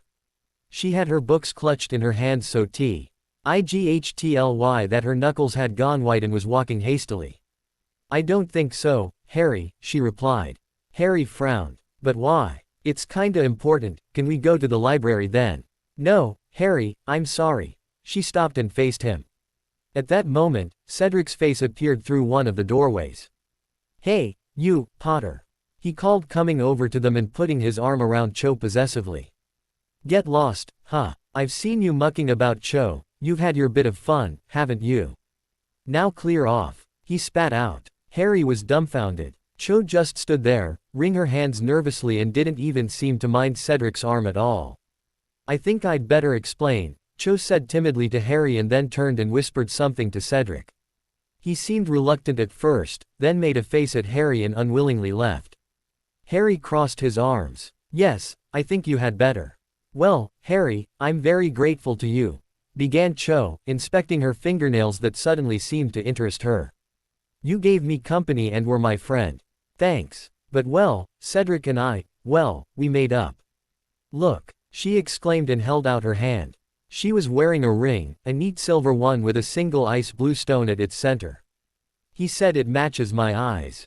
Does it really? She cooed. Harry stared coolly at her. Ahem, well, she said, clearing her throat and putting her hands behind her back. It's a friendship ring, it's very pretty. Pretty things aren't always nice, said Harry simply. Cho understood his meaning and smiled weakly at him. Without thinking, she rashly replied, Oh Harry. I didn't know you really liked me. I just thought you were going on with the game. What game? Said Harry sharply. I mean well, Cho said uneasily. You know I wanted to make Cedric jealous so I just, she said, lowering her voice. You mean you used me to get to Cedric and then get the ring? The ring was his idea. She defended herself. What about Pansy? Cho grimaced. She confessed. It was a potion she Found in a book that makes a person do what they're told for 3 seconds, she slipped it into Cedric's butterbeer. That girl is such a... Goodbye, Cho, interrupted Harry and gave her a bitter smile. Thank you. You taught me something too. Harry walked away. So then I said, Muzzer. That is plain ugly. Now if it was my choice, Victor continued animatedly. Krum and Hermione were sitting in the far corner of the library, and he was as usual talking about topics that interested Hermione as much as watching grass die. She politely inclined her head towards him, not hearing a word of his tedious speeches. But she wasn't reading her book either. Her mind was wondering about other things. Ron. That was it then. They were through. She hadn't spoken to him for over a week since the night he had read the letter. She still couldn't believe that he could do such a thing. Search her belongings. That was such a horrible, horrible thing to do. For the first few days the only words that rung in her head were, how could he? How could he? Now all her days were focused on homework. She had read up on all the topics they had covered in class and ahead as well, and all her homework was so thoroughly researched that even the teachers had trouble understanding her complicated terms. Other than schoolwork, there was Victor. They met every day in the library when both of them were free of classes. Hermione tried to avoid Ron and had decided on spending all her time with Krum. The reasons were that 1. He would keep her mind off her troubles and Harry's questions, and 2. She knew Ron hated him. But sticking to this decision was getting more and more tiring every day.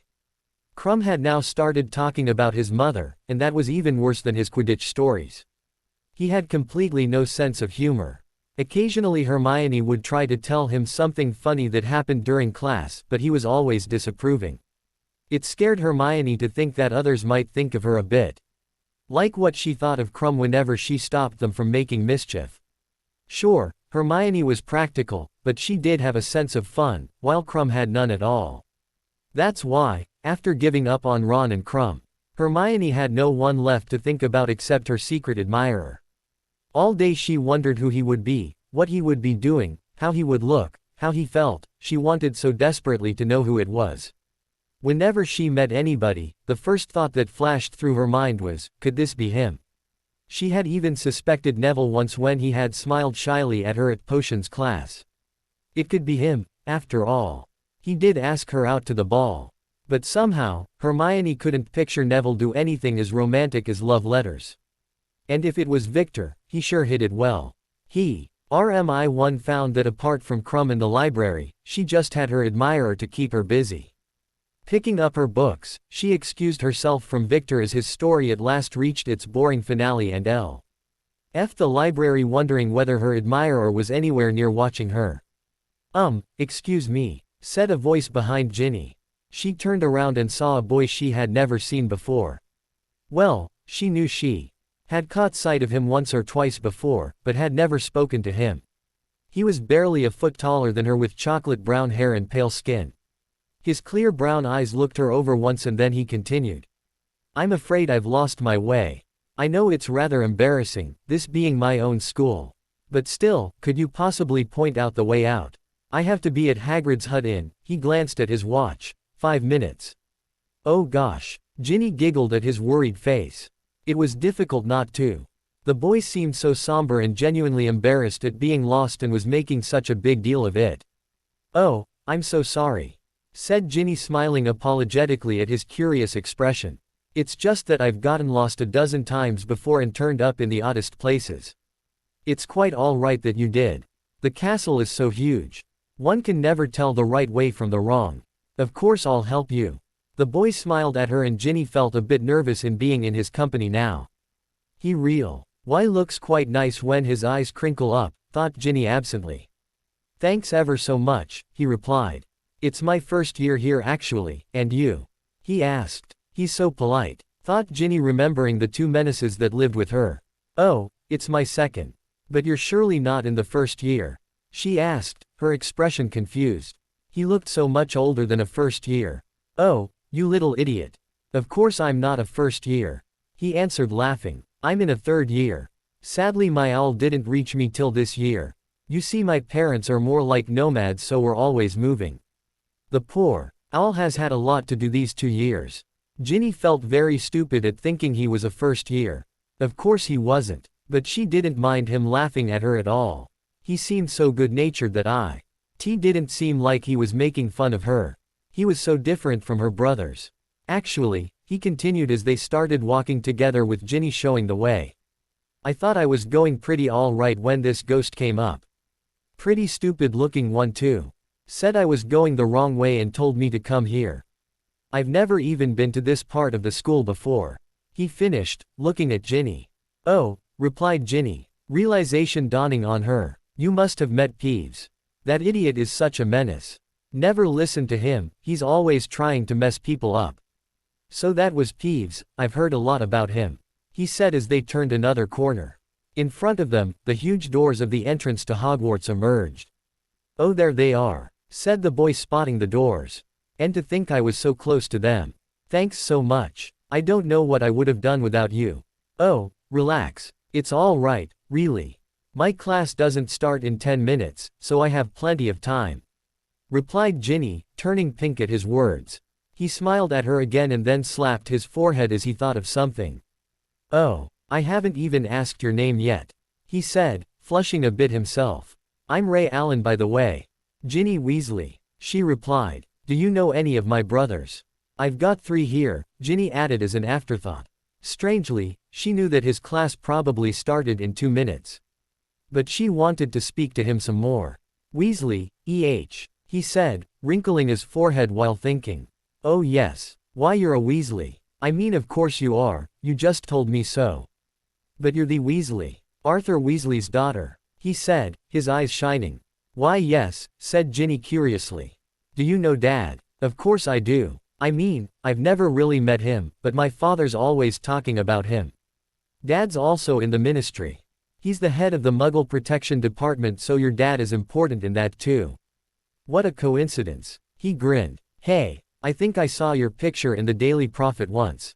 It was you, wasn't it? You seem a lot taller than what I saw in the picture, he said and looked at her. Ginny felt very shy with him gazing at her like that. She chewed on her lip a bit and replied, yeah. That was me, I'm taller. Gee, thanks. My brothers are always saying that. But before Ginny could continue, the bell rang shrilly around the hall. Eesh, there's the bell. Raymond answered, adjusted his backpack on his shoulder. Well, Ginny, we'd better talk some other time, huh? Maybe we'll see each other at lunch. Thanks, Gain, he called back at her as he started running towards the entrance. See ya later. So there we have it. The situation between the friends was the strangest they had ever encountered before. Ron and Hermione didn't even look at each other. And avoided one another like the plague. Ron felt a mixture of regret and anger, and Hermione didn't forgive him for what he had done.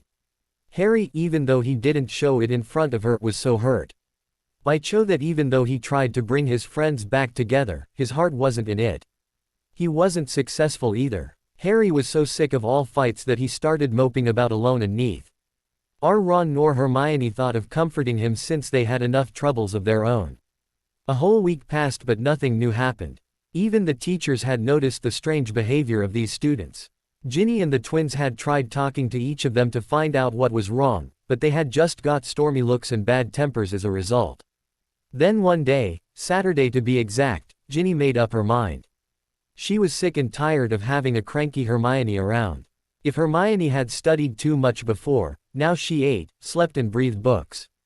Even Professor McGonagall, who is a great believer of studying day and night, asked her to be sensible about it. Hermione, said Ginny, addressing the girl who was spread over a scroll doing her homework in the Gryffindor common room. Hermione looked up, a bored expression on her face, and stared at Ginny, who had her hands on her hips determinedly. I want to talk to you, now, said Ginny, her face serious. Hermione sighed, stretched her arms and got up. Yeah, she answered. What? Ginny again noticed how sick Hermione looked. Her skin seemed to stretch over her deathly pale face and her eyes appeared hollow and lifeless. Ginny chewed her lip for a second. What was she going to say to someone older than she was? She didn't know. She just knew she had to try her best. Come with me, Herm, let's go out, Ginny replied, noticing the interest faces of the other girls in the room looking at the two of them intently. Hermione sighed again and she put her scrolls and pens back into her bag and came with Ginny as they left the room. This had better be good. Hermione said as they entered an empty classroom. I have important things to do. Herm, it's a holiday. Besides, I bet you've done homework in advance too, said Ginny smiling at the other girl, hoping she would cheer up. Hermione stared at her, obviously uninterested. Ginny made an impatient face. Okay, Hermione. To business, Ginny said, trying to sound strict and competent as she sat down on a desk. What is going on here? The girl looked at her friend for an answer. What? Said Hermione, her eyelids half closed in boredom. Alright, I'll do the talking, you just listen, Ginny said, exasperated. Hermione, I may be smaller than you, I may be dumber than you, I may be an idiotic busybody who doesn't mind her own business, but I care about what happens to you, Harry and my brother. You're my friend. Ginny passed a tongue over her bottom lip uncertainly. I don't know what happened to all of you guys suddenly. You're had so many adventures, saved each other's lives, even defeated you know who so many times. You were always in that together, as a team. You guys can't do much without each other. You're the smart one, Harry's the talented one and Ron's the reliable one. How can you stay without them? Look, I know Ron can be a moron, trust me, I'm his sister. But he really cares about you, he's always talking about you at home. When you came to our place, he was all over trying to make everything perfect for you. I know he has a strange way for showing his feelings, but that's just the way he is. You should know. If the letters you got hadn't had bad things written about him, my first guess would be that he was the one writing them. Hermione, Ron really likes you, I've seen the way he looks at you. Face it, he's miserable, you're miserable. Poor H. Ari's just plain zonked out by all this. I can't talk to those two, they wouldn't understand, but you're a closer friend, and you're a girl. You can make everything better, give them another chance, gee. I've Ron another chance, I'm sorry for whatever he's done. But trust me, I bet he had one of his stupid ideas at heart, not something to hurt you. Ginny took a deep breath. She had practically said the whole speech in one go. She gazed at her friend standing opposite to her. Hermione had her head bent and all her brown hair were cascading around her shoulders. Her expression was hidden. She turned her back to Ginny and said in a low, husky voice, I've got to go. Ginny looked at Hermione sadly as the door shut behind her. Hermione, I have something to say to you, said Victor Crumb as he strolled over to the bench Hermione was sitting on. It had been an hour since the lecture Ginny had given her and Hermione had nowhere to go where she could find privacy. The dormitory was full, the common room probably had Ron there. Doing his homework and the castle seemed too crowded to her. Then she had found a neat little corner on the ground that was sheltered by a canopy of trees.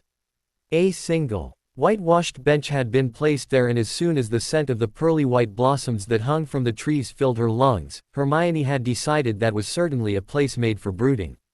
She sat there for an hour, thinking over incidents that had happened the last 14 days or so. Suddenly, in barely 2 weeks, her whole life had changed. She had lost her 2 best friends, she didn't like Victor anymore. The teachers were worried about her, she had constant throbbing headaches, she was constantly on watch for any suspicious boys lurking about her, she had received about 29 letters. Ginny and the twins were worried about her. Head in her hands, Hermione wondered whether it was all her fault. Should she have told Ron to take her out? Would none of this have happened if she hadn't held a grudge? Had Ron acted this way because of some weird, unknown reason, but he hadn't wanted to hurt her, as Ginny said? Was Harry so depressed because of Ron and her or had nothing else happened that she had not even paid attention to? Was Ginny right? Should she apologize to Ron? But then, rebellious thoughts came rushing into her mind. Ron should have asked her out, it was never the girl asking the boy out. And who could blame her for holding a grudge? If your friend, who happens to be a boy, was desperate for a date and still didn't ask you out, then why shouldn't you hold a grudge? It was human nature. And if Ron had a good reason for behaving like he did, he still had no right at all to look through her stuff in the middle of the night. And Harry, he was acting strange, very strange, maybe she should try to help him at least. He was her friend, but apologizing to Ron also made Hermione's blood boil. He should apologize to her. He was the one, acting stiffly, she had done nothing wrong. Hermione's head starting hurting again. The more she thought, the more confused she became, the more hurt she would get. Sometimes she felt liking crying at the confused situation and sometimes shouldn't want to flush Ron down the drain. She felt like a mass of conflicting emotions. When she thought her head would burst with all her thoughts, she heard someone walking towards her. She looked up with a pained expression plastered on her face. It was Krum and he called out to her. He looked grave. "Hermione, I've been looking for you," he said, sitting down next to her. "I've got something important to tell you," he added, staring ahead like some kind of robot. "I think they should be friends, just friends. I have this feeling that they will not make a very good, what do you call it, couple. Yes, couple. I have my interests, and you have yours. They conflict. If they keep steady," Hermione felt as if he was talking about a Quidditch match, not a break-up, "it shall not be good. I am sorry if I have hurt you, I did not mean to, Hermione." Hermione didn't know whether throw her arms around him and thank him, or to burst out crying since she had lost another friend. "It's all right," Hermione croaked. "I always thought of you as my friend, Victor, let's still be friends," she said, not looking at him either. Anybody watching them would have been amused. Two people, a boy and girl, sitting in a lonely romantic spot together, neither of them looking at each other and talking to each other as if they were 20 feet away. Victor is so really led by this that he actually broke into a radiant smile and impulsively hugged Hermione and kissed her on the cheek. "Thank you, Hermione," he said, his face flushed. "You relieve my mind so much," he said, and then thanking her again, strode away. Hermione shook her head, happy after a long time, and gave a short laugh.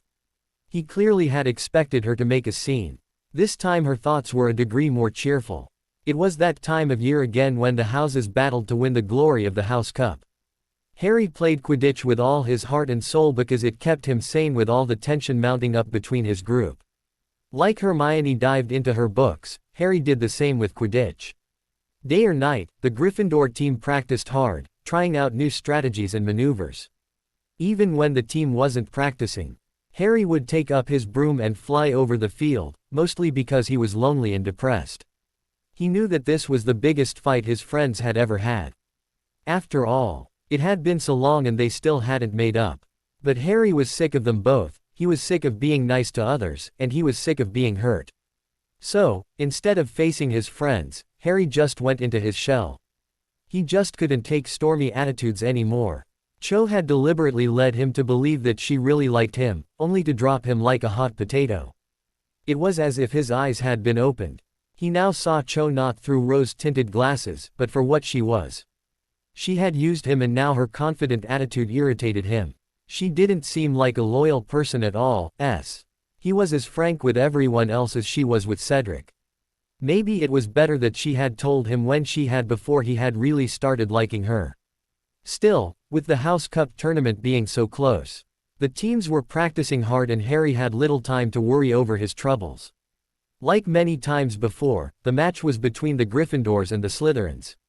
The Gryffindors were behind Slytherin 20 points to begin with, but if they won the tournament, the cup would be theirs. After working day and night, Harry was finally ready for the event. Whenever a Quidditch match was near, the students would get excited and restless. Everyone talked about it, studies slacked and everything else seemed unimportant. The Slytherins would become bossier and the Gryffindors felt like giving them all a swift kick.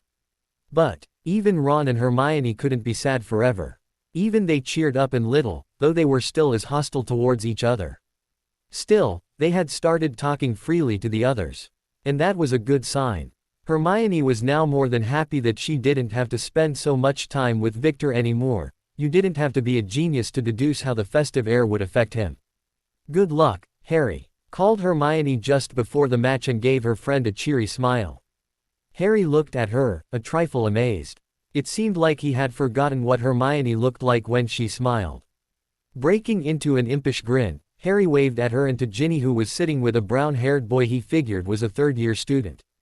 As the whistle blew shrilly in the air, the game began. It was truly a spectacular game, what with everybody playing so magnificently. Even Victor was impressed with Harry's clever flying methods and he was really enjoying himself. His eyes sparkled with enthusiasm and some sadness, one could see he was wishing he could zoom into the air and play too. In another 15 minutes or so, Harry made another one of his spectac. Alar dives in before Draco could even realize what was going on. The whole crowd erupted with applause as they spotted a golden blob clutched by Harry. The Gryffindors had won. Professor McGonagall PPILY announced the results and the two teams reluctantly shook hands. Draco seemed as if he was going to explode with anger. Another year the Slytherins had been defeated. Snape also looked as put out as Draco. There was a terrific noise then as people rushed onto field, yelling, laughing and patting each other on the back. Even the teachers didn't have the heart to shush them up. It was always a happy occasion whenever the tournament was won. Most of the teachers went indoors while the students remained outside, celebrating. The other houses joined in and it was great fun. Strangely, Draco was still standing there on the field, wearing a very smug expression. Crabbe and Doyle were as always standing by his side, looking as intelligent as lumps of cabbage. "Well, well, well," said Draco in a very loud voice. "Seems like you've beat us again, Potter," he said nastily and scowled at Harry who had been shaking Crumb's hand. "Yeah, Malfoy," said the twins together. "We kicked your ass again," said George and his friends started laughing. Draco gave him a patient smile. "It's good to hear that being as poor as beggars, you still can afford a laugh, Weasley," replied Draco, turning up his nose in the twins' direction. "But," he continued, in a louder voice than before, "now's my chance to give you all a good laugh. To prove how stupid Gryffindors are." Hearing Theseus' words, most of the crowd angrily looked at him. But he had apparently caught their attention. "This," Draco continued, taking out something from his bag, "is called a camera. It's a Muggle thing. Though I hate to touch anything Muggle, I found it quite exciting. It's amazing how these stupid Muggles can make something so clever. My father got one for me. But you would know what it does, won't you, Granger?" Hermione. One nodded and looked at Malfoy suspiciously. What was he up to? Draco then barked some orders to his two henchboys and soon a huge screen was set up in front of the crowd. Whatever Draco was doing, he had chosen a good time for it. None of his teachers were present and practically all the students were. "Watch and be amazed at the stupidity," yelled Malfoy and hit a button. For a second, the screen went blank. Then a picture came on. Everybody stared open-mouthed as a movie of the Yule Ball started playing. Malfoy's camera had caught everything on film. Harry's surprise and Ron's jealousy at seeing Hermione dressed up were shown first. "What, Weasley? Seeing that mudblood for the fifth time?" sneered Draco. Ron and Harry just stood there, too embarrassed to speak. Draco, on the other hand, was acting as a commentator and was busy describing each person's emotions. Everybody gasped as they saw Harry and Cho leave the hall together and both of them got numerous scandalized looks. Then Hermione went pale. The screen had gone blank for a second but now a picture reappeared showing Doyle sending a letter by owl. A huge lump appeared in Hermione's throat. Then the screen showed Crabbe put some letters outside the Gryffindor girls' dorm. He had apparently gotten the password from Cedric when Pansy had lured him away from Cho during the Yule Ball with her potion. Then the picture showed Hermione picking up the letters and blushing furiously. It then showed Draco writing the letters with a giggling Pansy and sending them by all to her. It even showed how he put the flowers in her day. Kay and her defending her admirer in front of Harry and Ron. Hermione was gasping for breath now as she suddenly found she couldn't breathe. Draco and his minions started laughing hysterically as they saw a picture of Hermione looking over her shoulder as she entered the library. "The idiot," said Draco between fits of laughter. "She never realized it was a prank. Secret admirer. For that thing. Huh. She's even hoping someone gawking at her. As if a Potter fan club wasn't enough," he bellowed. All the Slytherins started laughing crazily and then the students from the other houses also started cracking up. "Now look. She's having fun. Weasley's so wimpy he can't say anything to her and she's playing around with Crumb and looking for her admirer. This is rich," cried Draco, wiping a tear fro. His eyes that was the result of his constant laughing. "So that's what was bugging her," cried a girl behind Hermione and her group also burst into giggles. Hermione put her hands on her face in shame and started running. She didn't care where she went, anywhere away from everyone. Say ran on blindly and heard people laughing at her and Harry's calling out to her. She didn't know where to go. She ran on, into the castle, up the stairs, through the hole in the portrait, into the dormitory.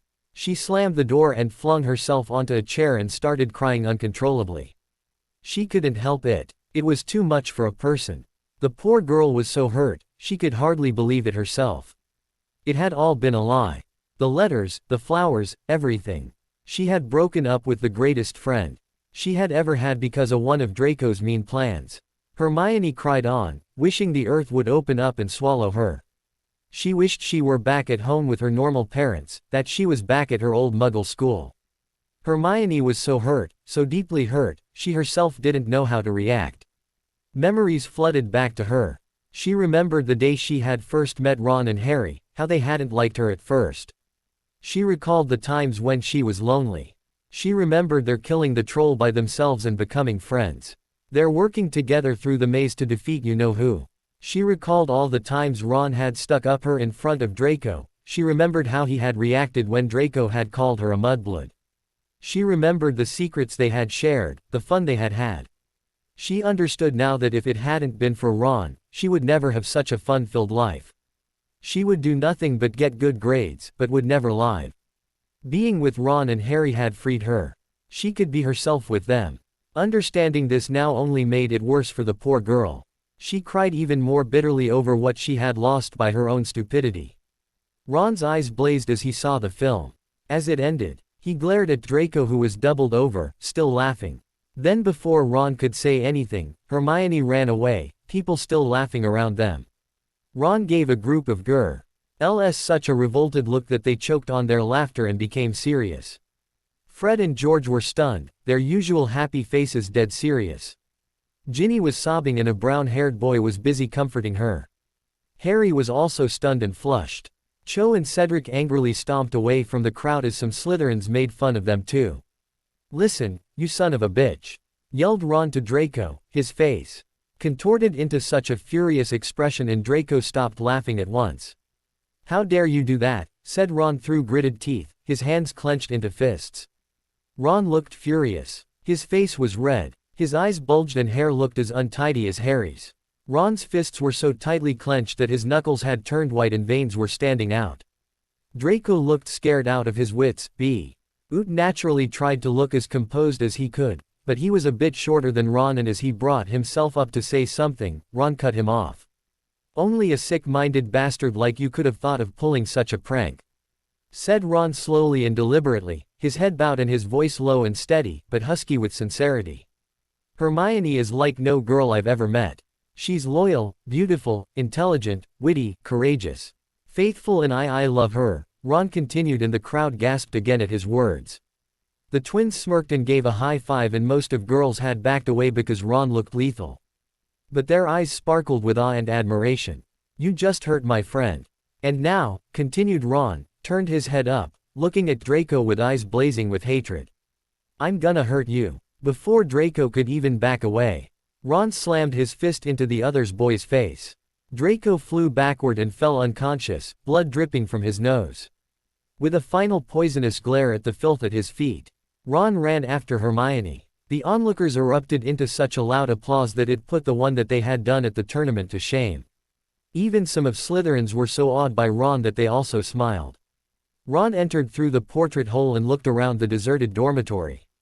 He knew that Hermione could have only come here. Pursing his lips, he went over to the girls' dorm. Without knocking, he silently slid the door open and spotted Hermione sprawled over her desk, her head resting on the smooth oak. Watching her so miserable made Ron's heart hurt. He wished he could do anything to make her feel better, to take away the pain. Suddenly, a twinkling music started playing. It was coming from a Muggle thing of Hermione's, which she kept to play music. Now, perched on the dressing table, the thing started playing a song. Ron knew he wasn't very articulate, but he had to do something. "Tilda, I call you up whenever things go wrong. You're always there. You are my shoulder to cry on. I can't believe it took me quite so long to take the forbidden step. Is this something that I might regret?" Tilda. Taking courage into his hands, Ron silently entered the room. Hermione's face was hidden from him in her mass of hair, and she was facing the window, again watching the blossoms gently float down. "These days I'm always finding myself in the girls' dorm, huh?" said Ron quietly. smiling gently at Hermione, who had jerked upright at the sound on his voice. Her brow winkled and she turned her face away, but not before he spotted a tear slide down her pale skin.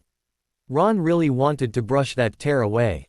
To tell her that he was there for her, to make her feel better. Instead, he pulled up a chair next to her, wondering what to say. "Tilda, come on, come on. Nothing ventured, nothing gained. I'm the one. Only heartbreak can be tamed. Come on, come on. I'm hoping that you feel the same. This is something that I can't forget. Tilda." "Draco's dead meat," said Ron finally, frowning heatedly. "I think I broke his nose though," he said, smiling bitterly, and examined his fist. It was red, swollen, and was slightly bleeding. Hermione gasped and turned around to face him. She didn't look at his face, but looked at his fist instead. Ron, on the other hand, watched her face intently. It looked as if it was made from very pale porcelain. Her eyes looked red and bigger, but Ron thought she was lovely. But knew that her smiling would make her look radiant. Hermione bit her bottom lip as she saw a trickle of blood fall on the floor from Ron's hand. She hurriedly got up, soaked a towel from the bathroom, and sat down next to him again. She took his hand, a slight pink color spreading over her cheeks, and started rubbing the towel very gently on his wound. "Tilda, I thought that we would just be friends. Things will never be the same again. It's just a beginning, it's not the end. Things will never be the same again. It's not a secret anymore. Now we've opened up the door." Trying to light up from the one. Never be the same again. "Tilda, how did this happen, Ron?" she asked him so softly that he could barely hear her. Well," Ron said sheepishly, rubbing the back of his neck with his free hand. "Punched Draco's lights out," he said quickly. Hermione's eyes grew wide and she unconsciously clutched at his hand and he yelped. Hermione mumbled an apology and resumed her work on his hand, but this time she looked up and stared directly into his trusting, deep brown eyes. "Why?" Hermione whispered. Ron turned bright red, but looking at his feet, replied, "I was mad at him for playing such a dirty joke on you. The guy deserves worse though," and saying so, Ron's face resumed its formal furious expression. "Tilda, now I know that we were close before. I'm glad I realized that I need you so much more. And I don't care what everyone will say. It's between you and me. And we'll never be the same again.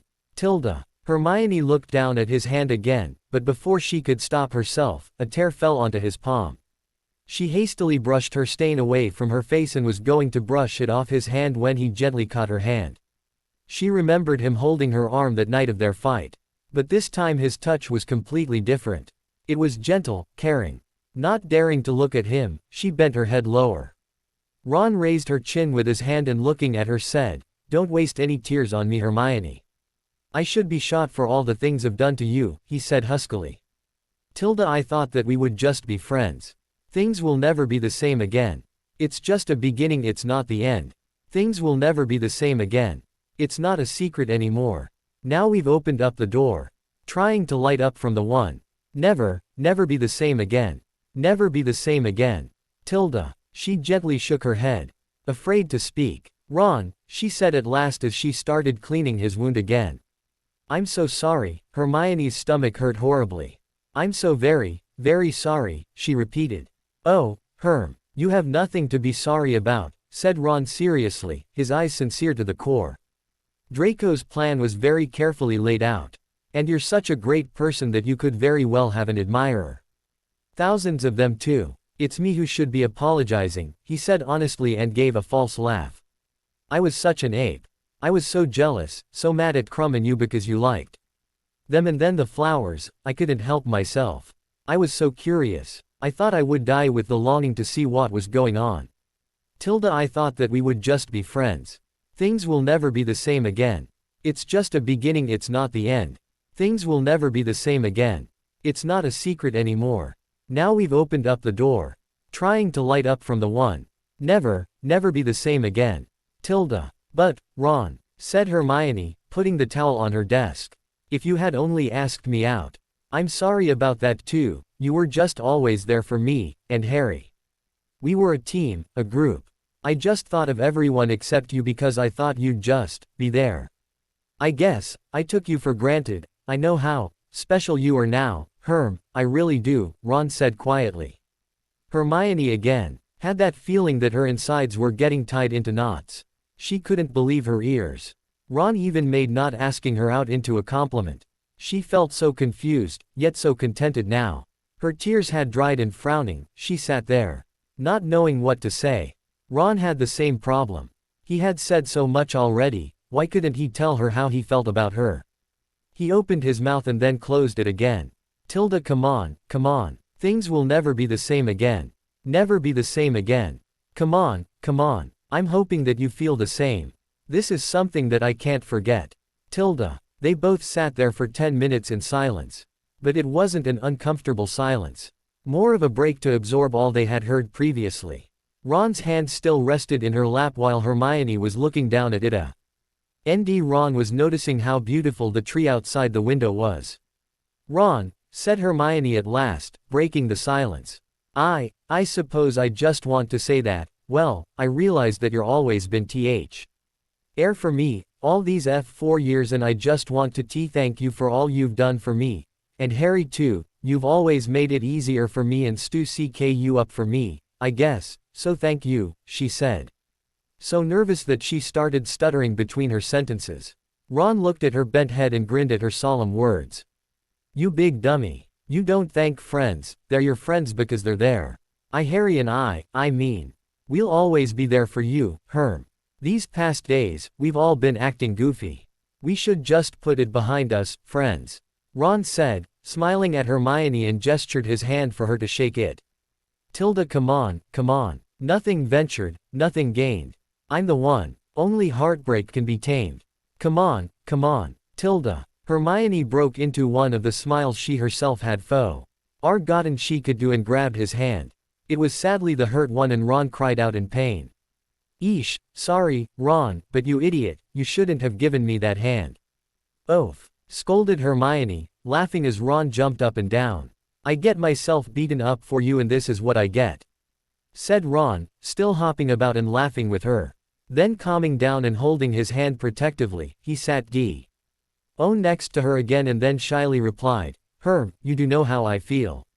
Yes, Hermione said very softly. Then do you? You want to go Yes. And talk? Yeah. Ginny. Yeah, I know, worried.